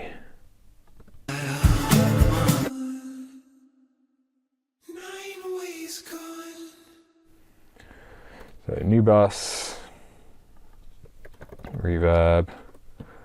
What I'm going to do is I'm just going to send a bunch of stuff to this.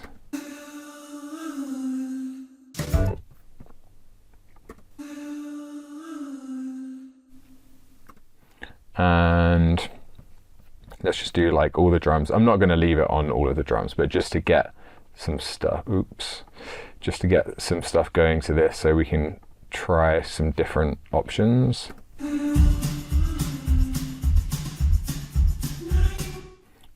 I just realised as well, did we acoustic guitars? How are we doing with those?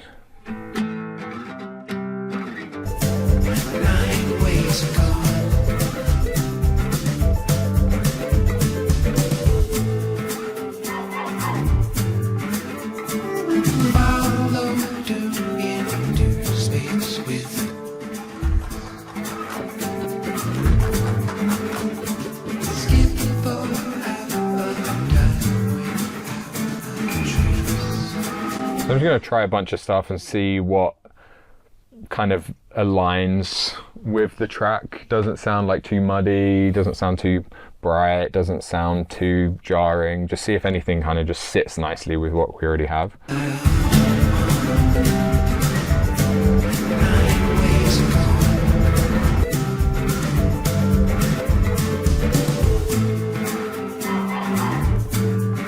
Again, maintaining that intimacy. So we're probably going to go on the shorter side, like around a second or less.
I like medium room, that felt like a good balance. Short room had that kind of, it doesn't have that like lushness. As soon as you get like below half a second, that can be really good for if you have like multiple reverbs and you have like a shorter reverb that you send things to kind of push them back without adding a noticeable reverb tail. I find that for like kind of a global reverb, it's a little bit too short.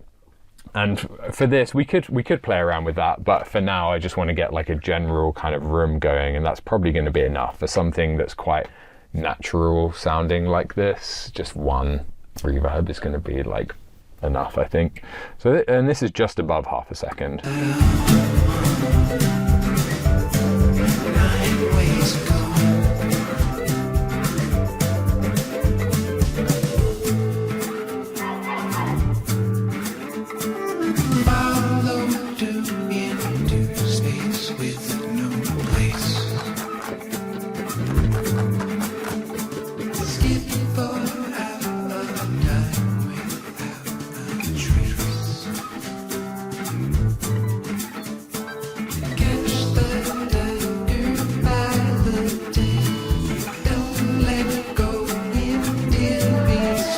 So reverb on the drum bus is not something you would normally do because like kick drums, generally you want like really dry.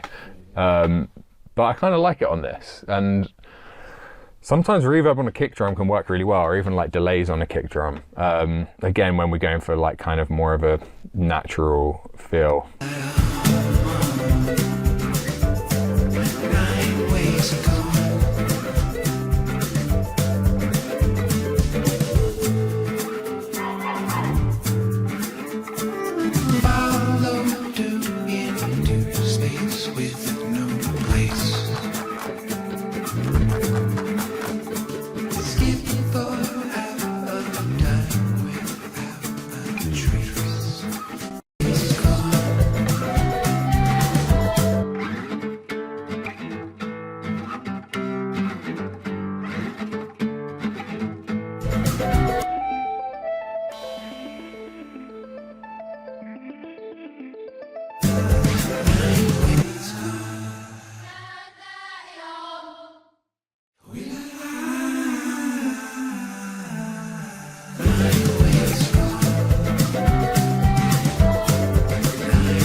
So it's adding a little bit of mud.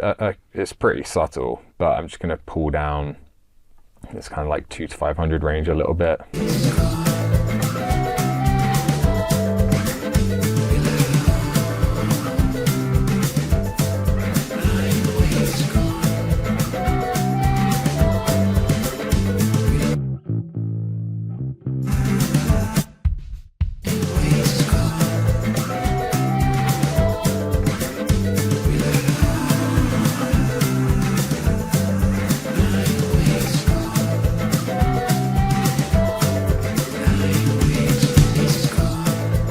changing the tone of the kick. I like what it's doing spatially, but it is making the kick a little bit too prominent around like this kind of range.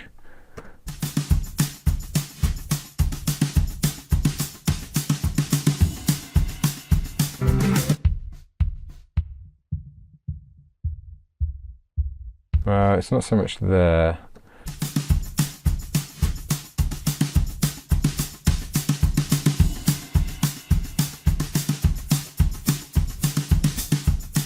It's just clouding it up a bit, so it's a trade-off. Obviously we could put it on everything else, but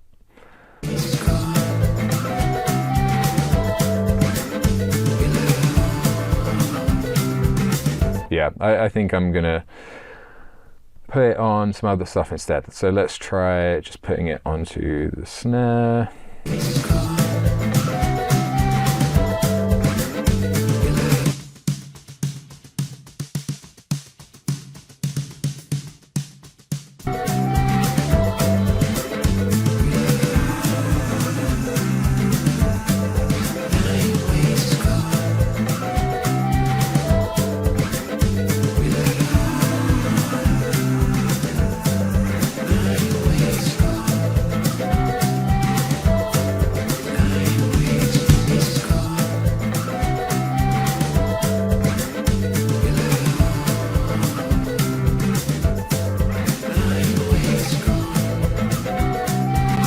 So I'm just sensing a bit of a build up in that kind of mid-range now. Let's check some references just for a sanity check. Added the reverb onto that. Yeah, that seems to have like pushed it over the edge a little bit. So now we're just like kind of counterbalancing that.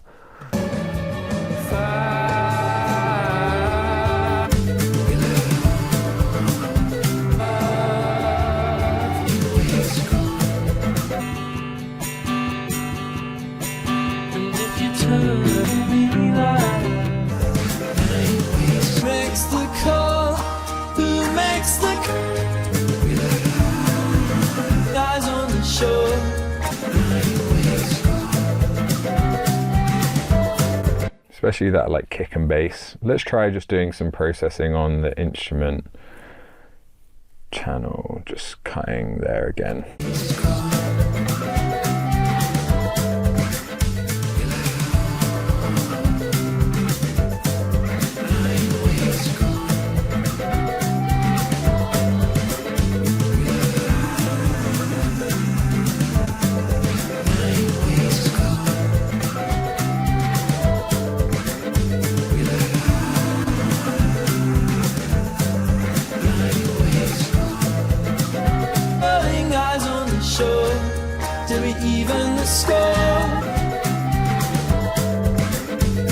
I still owe you for the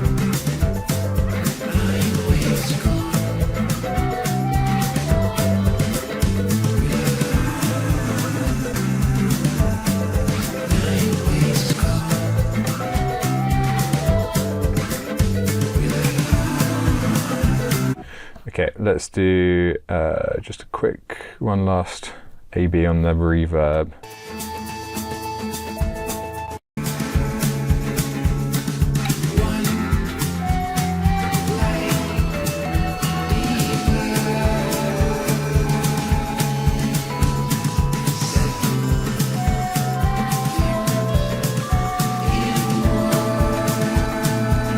Cool. Yeah, so it's subtle, but I'm thinking more about depth than I am about like room sound. It's not meant to be like adding liveliness or creating like these huge tails, because we're maintaining this kind of like closeness.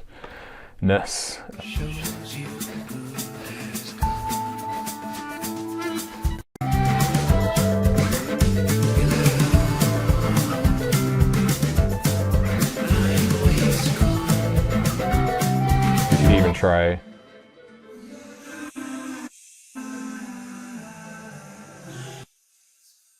boosting that top end a bit there.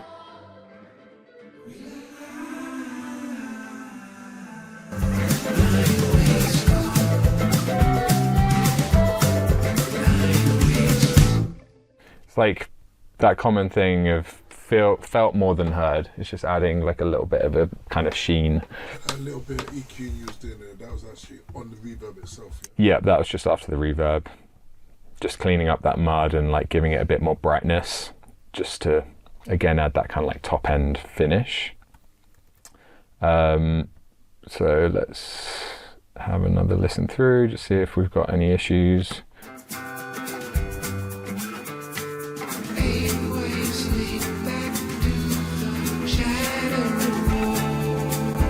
I'm tempted to go find some better references because we don't have anything that's like super close. I just gotta know, don't know if you're gonna stay. I just gotta. We light up. I just got ways to go. If you're gonna stay. I just got. Follow to it. I just gotta know. Skip for out of time without a trace. Catch the tiger by the tail. Don't let it go in. I just do be.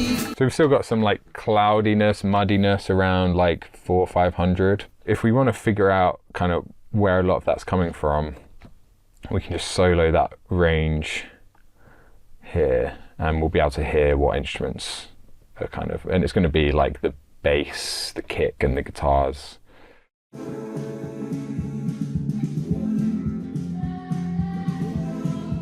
There's actually a lot of vocal there as well. I'm going to move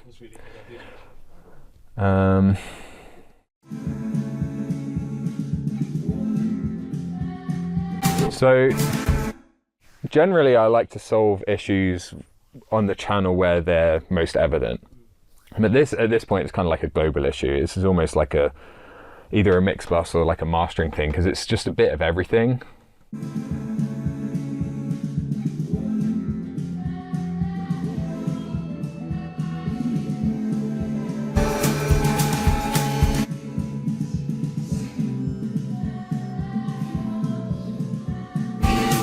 The bass, I think.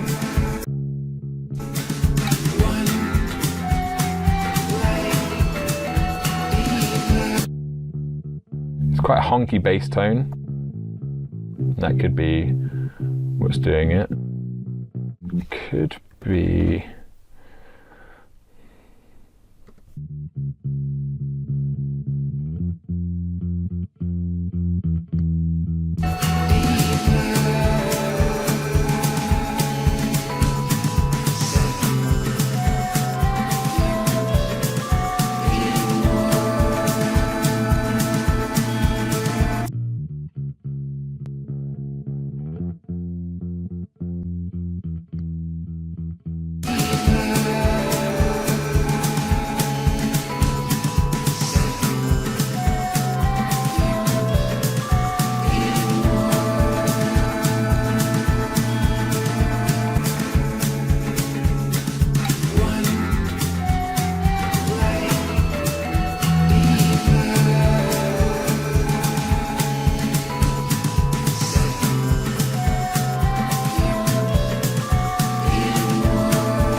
That's definitely helping. I mean, we've lost a lot of the definition.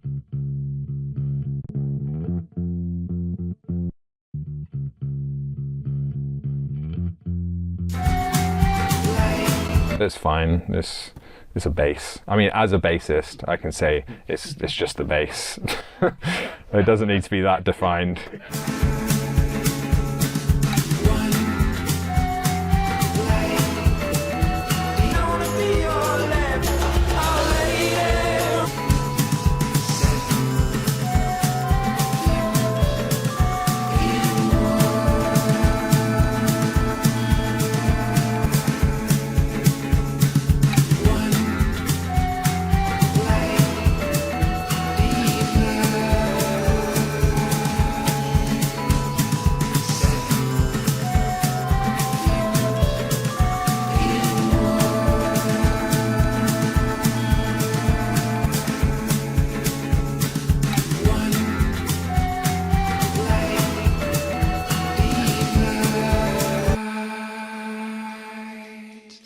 7. One light divides. 7.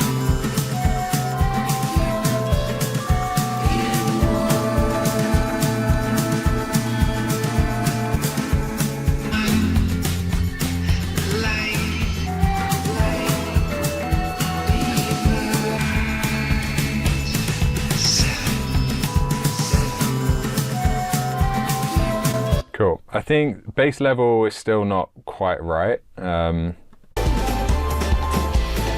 check.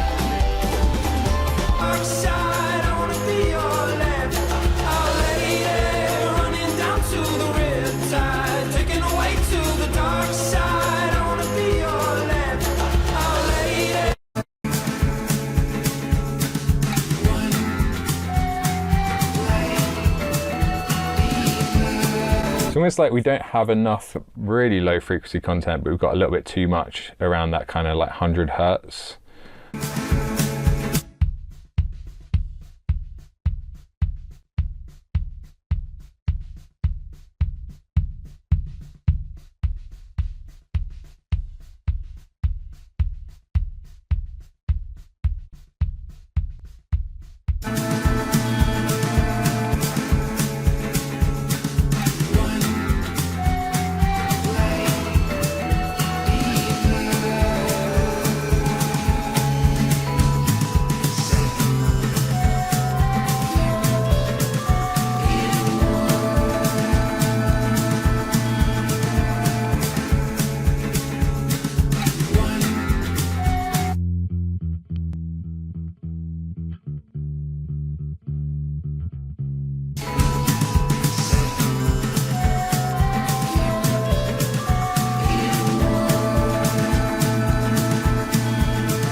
I'll just pull the bass down quite a bit.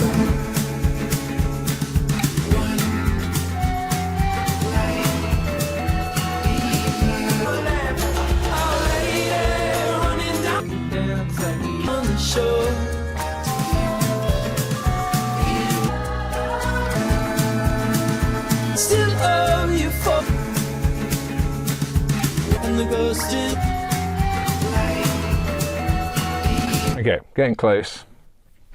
Any questions about all that? I know I wasn't talking as much, but a few times where you've made a cut like there, and then you've simultaneously boosted a bit lower down. What's the reasoning for that? yeah. So here, for example, it's like addressing a problem, but then anytime you cut kind of this lower mid-range, you often loosen body as well. So it's just kind of counterbalancing that. This is quite a common thing with like a Pultec EQ, for example, or a lot of like analog EQs have this kind of built in. It's just, yeah, it's often like a way to get the best of both. So without, if I solo this, what's this? There's the snare.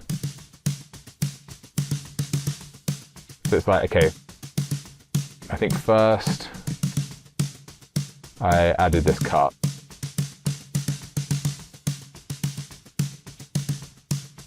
But then it loses a bit of body.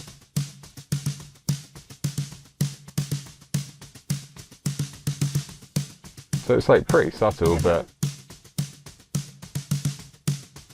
And then boosted the top end a bit, which I'm not 100% sure about, but... The cut is around the first harmonic. Yeah. Something like that. There's just loads of stuff that's got their fundamental, like the bass. I think the issue with the bass is actually it's almost like an arrangement. They're playing quite high on the neck.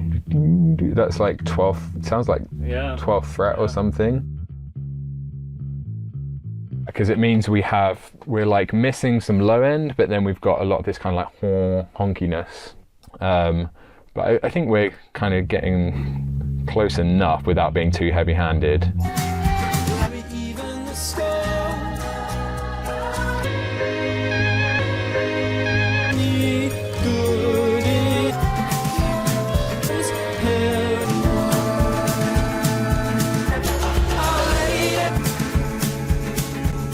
snare's sounding a bit harsh now, so I'm gonna get rid of that high shelf.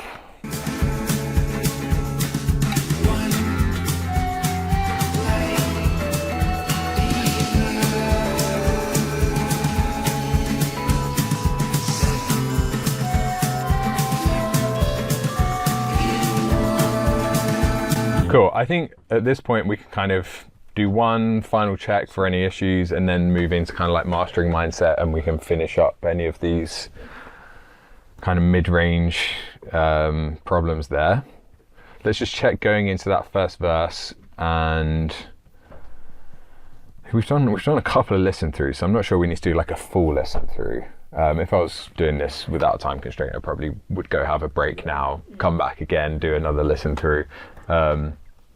But yeah, just for a sanity check, just going to go into like a chorus or a verse, and then we'll bounce it down and we'll master it. Shed your skin for freedom's empty hour. Cast your face onto the morning fire. 8 ways lead back to the shadow. We light up 9 ways gone.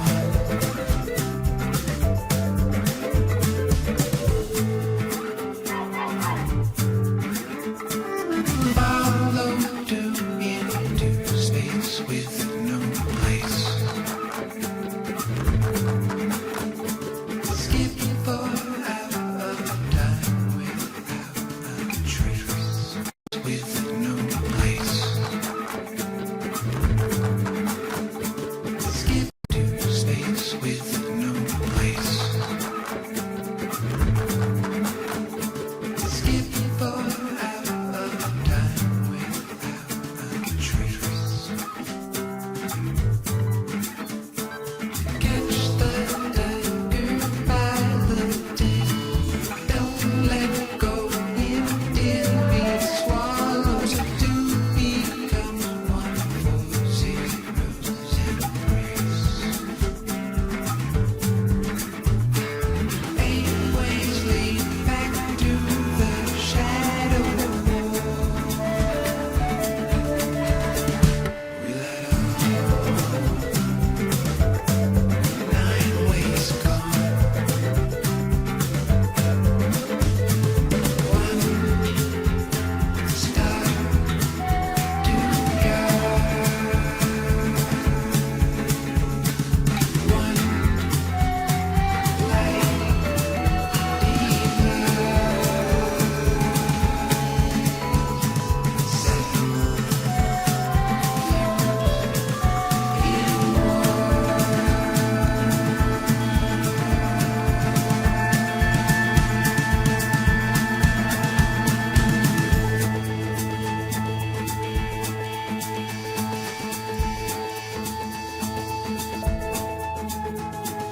nobody foreshows you who has gone.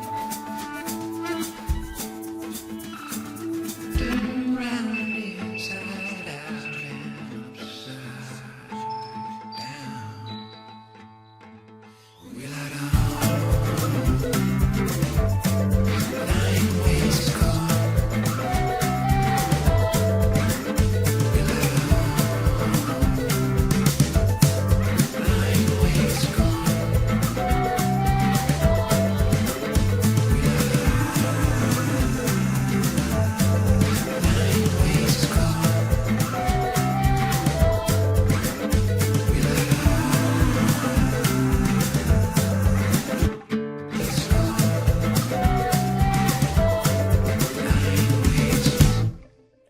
Cool, so there's a couple more things I would do if I had a bit more time. One is just automate that vocal the whole way through. Some of those acoustics were poking out a little bit, so I'm just going to quickly Space with no place. a bit of compression on those. Yeah, I think now we can bounce this down and we'll put it into a different project and we'll spend 15-20 minutes mastering it. Let's put in some new references as well, just to get even more kind of checkpoints. And let's start with kind of tonal stuff again, even though it's kind of weird that we were literally just doing it and now we're doing it again. Normally I would also kind of at least take a small break. If I'm mixing and mastering something, I'd usually come back like the next day even, unless it's like a tight turnaround. If it's a tight turnaround, then at that point all I'm probably doing is putting a limiter on, because if I've already got it to the best I can in the mix, then putting it into a mastering session, it's not I'm going to do anything differently necessarily, other than like add limiting. But if I come back the next day, then there might be some like tonal stuff where I'm like, oh yeah, let's just, you know, fix some issues here and there. There's also like sweetening, right? So these two different kind of mindsets of like solving problems and doing what needs to be done with intention, which is, I think, like 80% of what you should be doing. And then the other 20% is like, I'm going to throw this on because it sounds nice and make things sound good. So, you know, we haven't really used any like analog modeling or anything like that. We didn't put any like tape on it, all that kind of stuff. So that's what we can start to do here. And we could even start with that since we haven't really done a lot of it.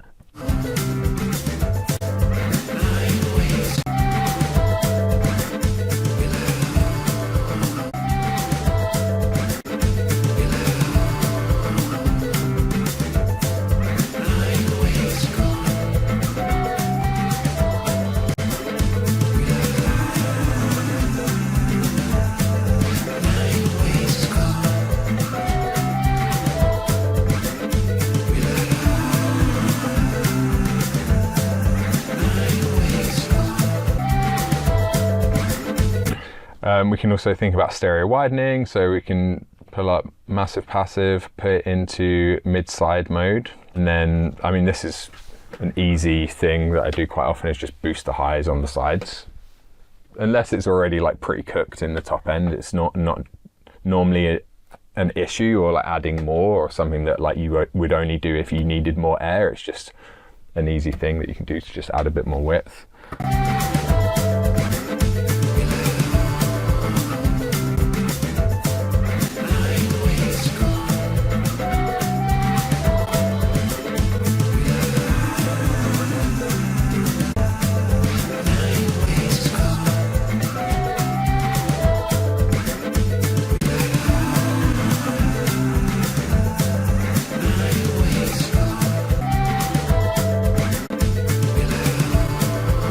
Something that's quite radical but sometimes works, this little plugin where you can just turn up the sides. So this isn't like a stereo width plugin where it's doing weird phasing stuff. It's literally just by turning it to 150%, it just turns up the sides in relation to the middle. If this is too much, then we can also do that with like other plugins where you can do it a bit more incrementally, but sometimes this works.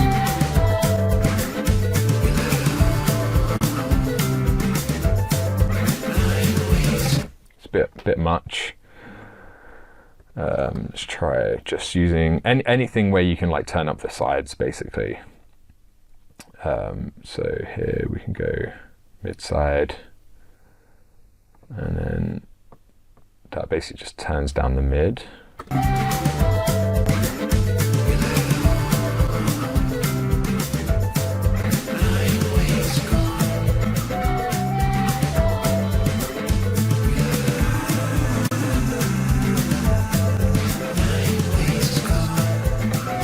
I don't know how well you guys can hear that from where you're sat, but again, this is all just adding width. So this is without anything.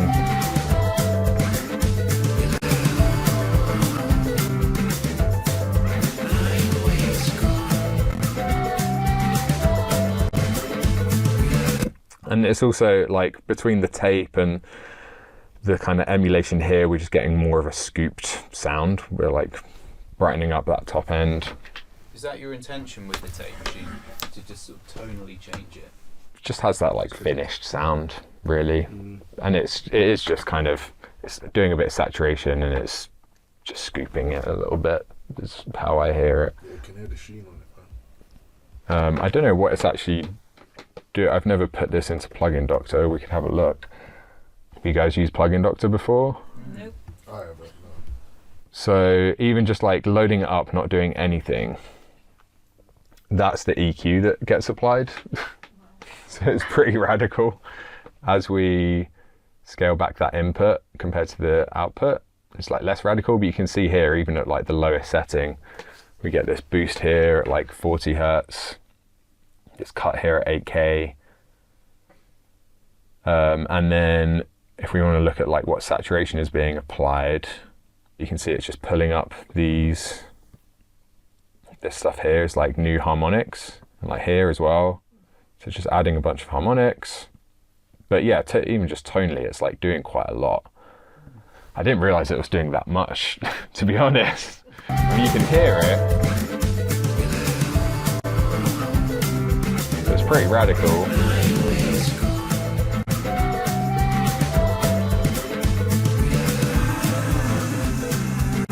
But yeah, we can check that we haven't gone way off of ballpark. But now that we've done a couple of like sweetening things, that's changed the frequency. So now we can like revisit like, okay, do we still have an issue with any like muddiness, or how's our mid-range? Let's check our references. So I pulled in a couple more references here as well.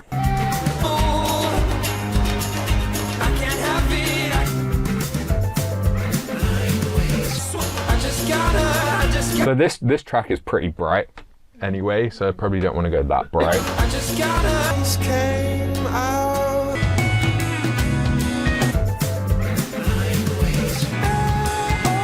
Coldplay is all really squashed. It's Michael Brower, so like everything's like very compressed.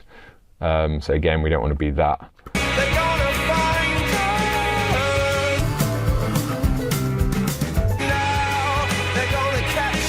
Everything's just like crammed in a lot more. But tonally, we're not like, again, I just want to make sure we're in the ballpark.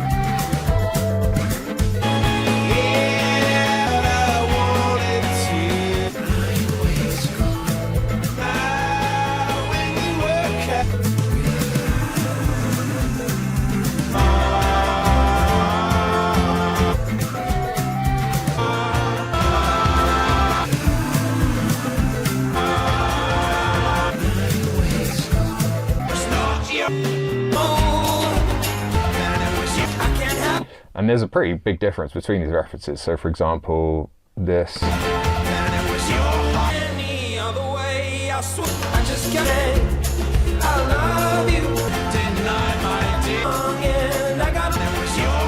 Very different in the top end and the upper mid range. A bit like Paz, you'll be able to see that.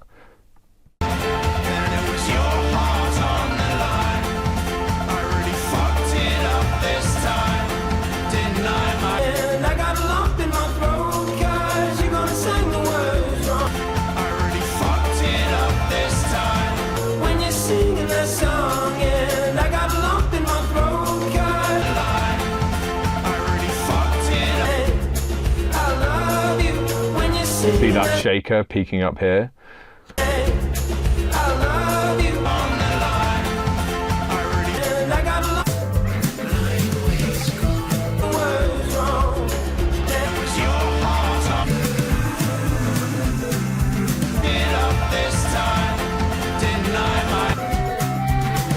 So yeah, I think we've gone like a bit too scoop, so let's...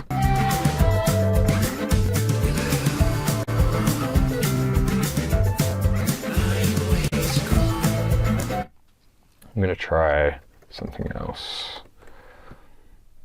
So Saturn, I quite like this just on like very low settings.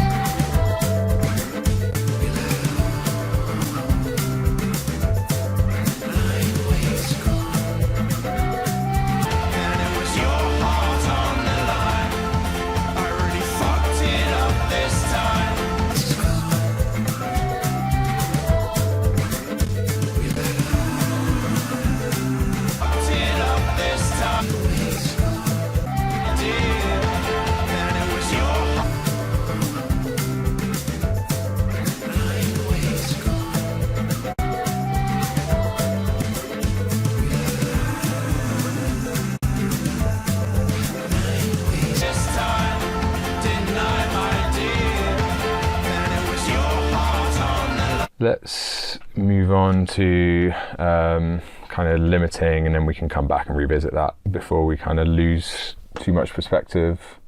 So we've already compressed it. I don't think it needs more compression. It's not meant to be like slamming or anything. So I'm going to start here just going into some clipping. I haven't actually used this on a master specifically for clipping alone, but I'm going to give it a try.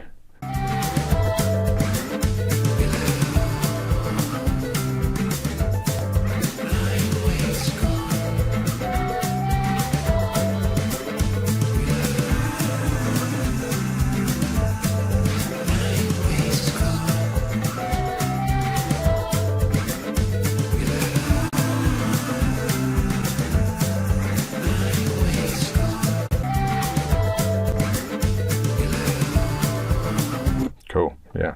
We can do some multi-band limiting.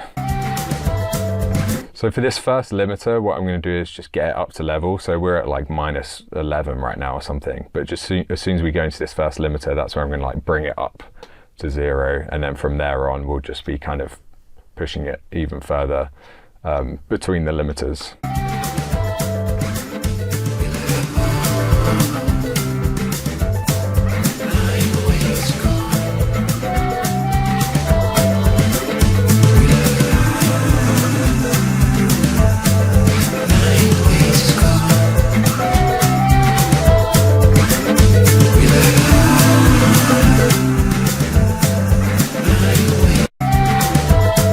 So I just want to get it close enough to the point where I can actually use the built-in gain slider to get the last little bit.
Okay, that's fine. So I'm just looking for like a dB. It doesn't need to be super aggressive. Then I'm going to use MD4 because it can do mid-side. So again, we're just stacking these kind of like different forms of limiting rather than doing like one aggressive limiter or several limiters in serial that are all doing the same thing.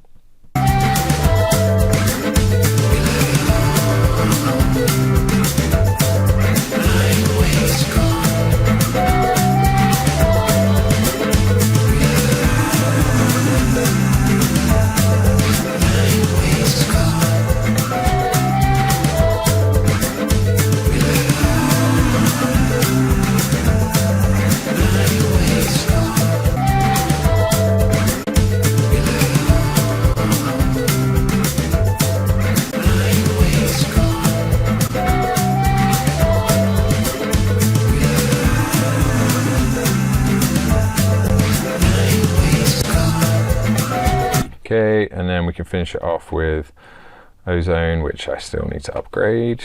I'm still on 10.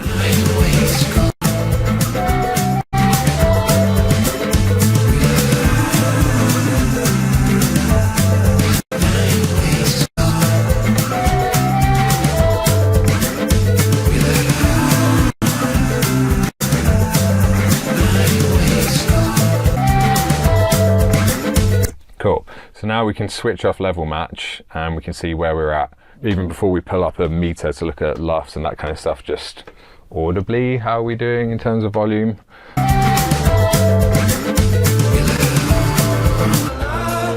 When you're singing that song and I got a lump in my throat, 'cause what's on the line?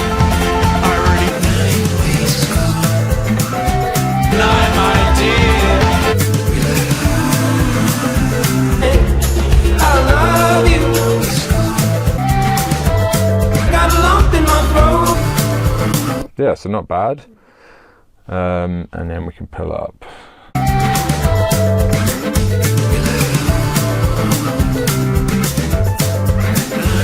You're gonna sing the words wrong. Hey, I love you when you're singing that song, and I got a lump in my throat 'cause you're gonna sing the words wrong. Hey.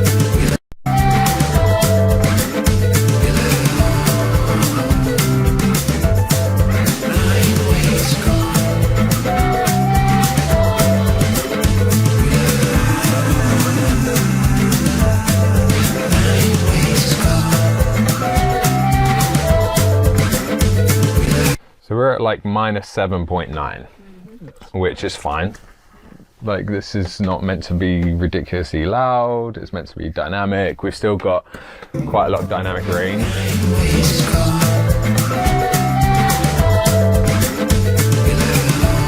We're in the green and the yellows. I'm used to seeing reds normally. And then tonally, I'm still not completely happy with it, to be honest. So this was, oh yeah, 9 Ways gone.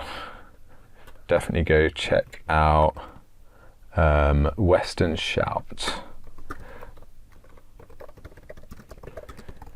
They've got a bunch of cool stuff. I've been emailing back and forth with the artist. They put this on Marketplace end of last year.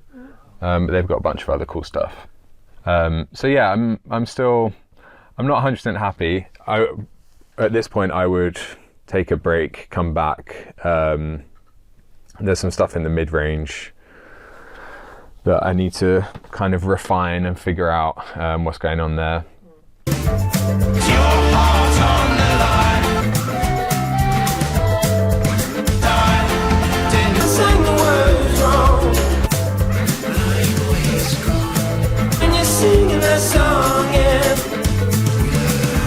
So I think it's still like a little bit cooked in the top end.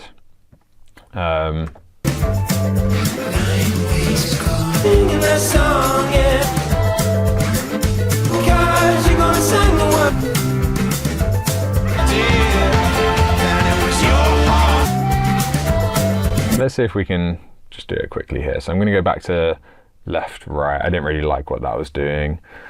We can link these, and this will be our last little attempt at this, and then we'll have to wrap up. Link here. But it's sounding to me like we've still got maybe a little bit much, around like 200. So we can do like a bit of a broad cut there. If anything, top end is sounding a little bit harsh still. So we'll play around with this, but it's probably something like this.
Yeah, I don't know. When I get home in my room, it will be very obvious straight away. But it actually, I think it sounds better without any of that processing.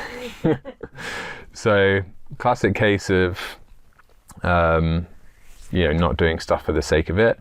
I think as we were adding that tape and that other stuff, it was giving it that kind of scooped but too scooped sound, like a little bit frazzled in the top end. Actually, without any of that, I think it sounds the most balanced and kind of natural. So yeah, I'm like 8 out of 10 happy with that. And we'll see when I get back, but I mean, that's pretty much it. It's, again, if I'm mixing and mastering something, it's like I'm not going to suddenly, my ears aren't going to suddenly grow between the mix and the master. Like normally I'm just putting a limiter on it and and a clipper and getting it up to level, basically. So something I just thought we can actually compare. We didn't compare to the original, the rough mix, and also we can compare to the mix that won on the marketplace.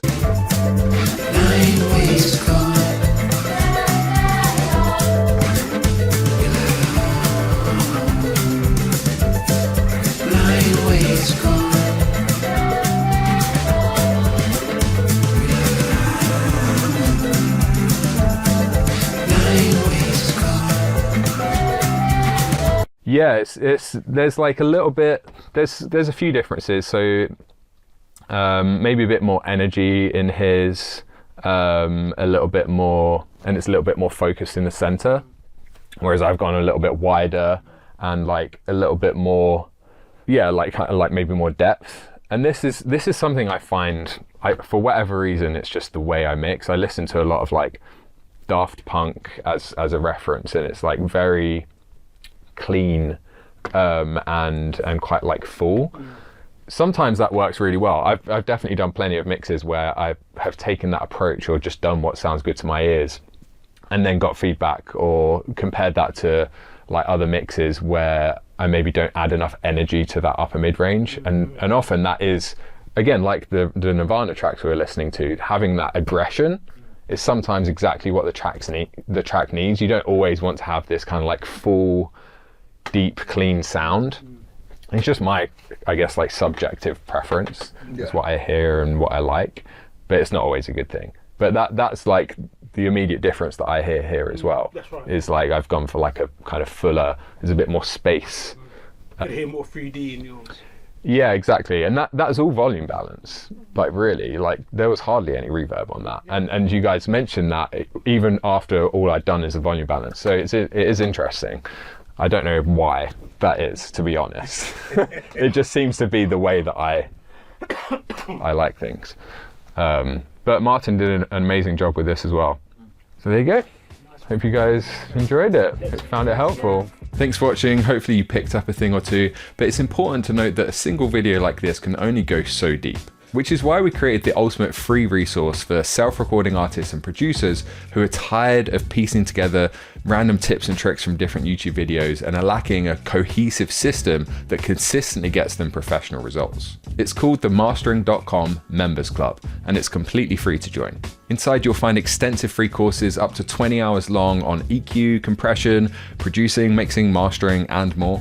Free events every single month where we'll spend several days putting together a track from scratch or mixing and mastering live on Zoom, an incredibly warm and welcoming community, and a whole lot more. We'll even give you a free coupon for the digital version of our mixing and mastering cheat sheet binder as a thank you for joining, and that's usually $19. If you're struggling to reach that industry level quality in your mixes and masters, but you're not exactly sure what's holding you back or where you're going wrong, then there's a ton of stuff inside that will help you. And again, it's completely free to join. Just head to mastering.com/free or go to the link in the description to check it out. You can create an account and it will take just a few seconds to get set up. Again, that's mastering.com/free. Okay, that's it for this video. YouTube thinks you'll like this one too, so go and check it out, and I hope to see you in the next one.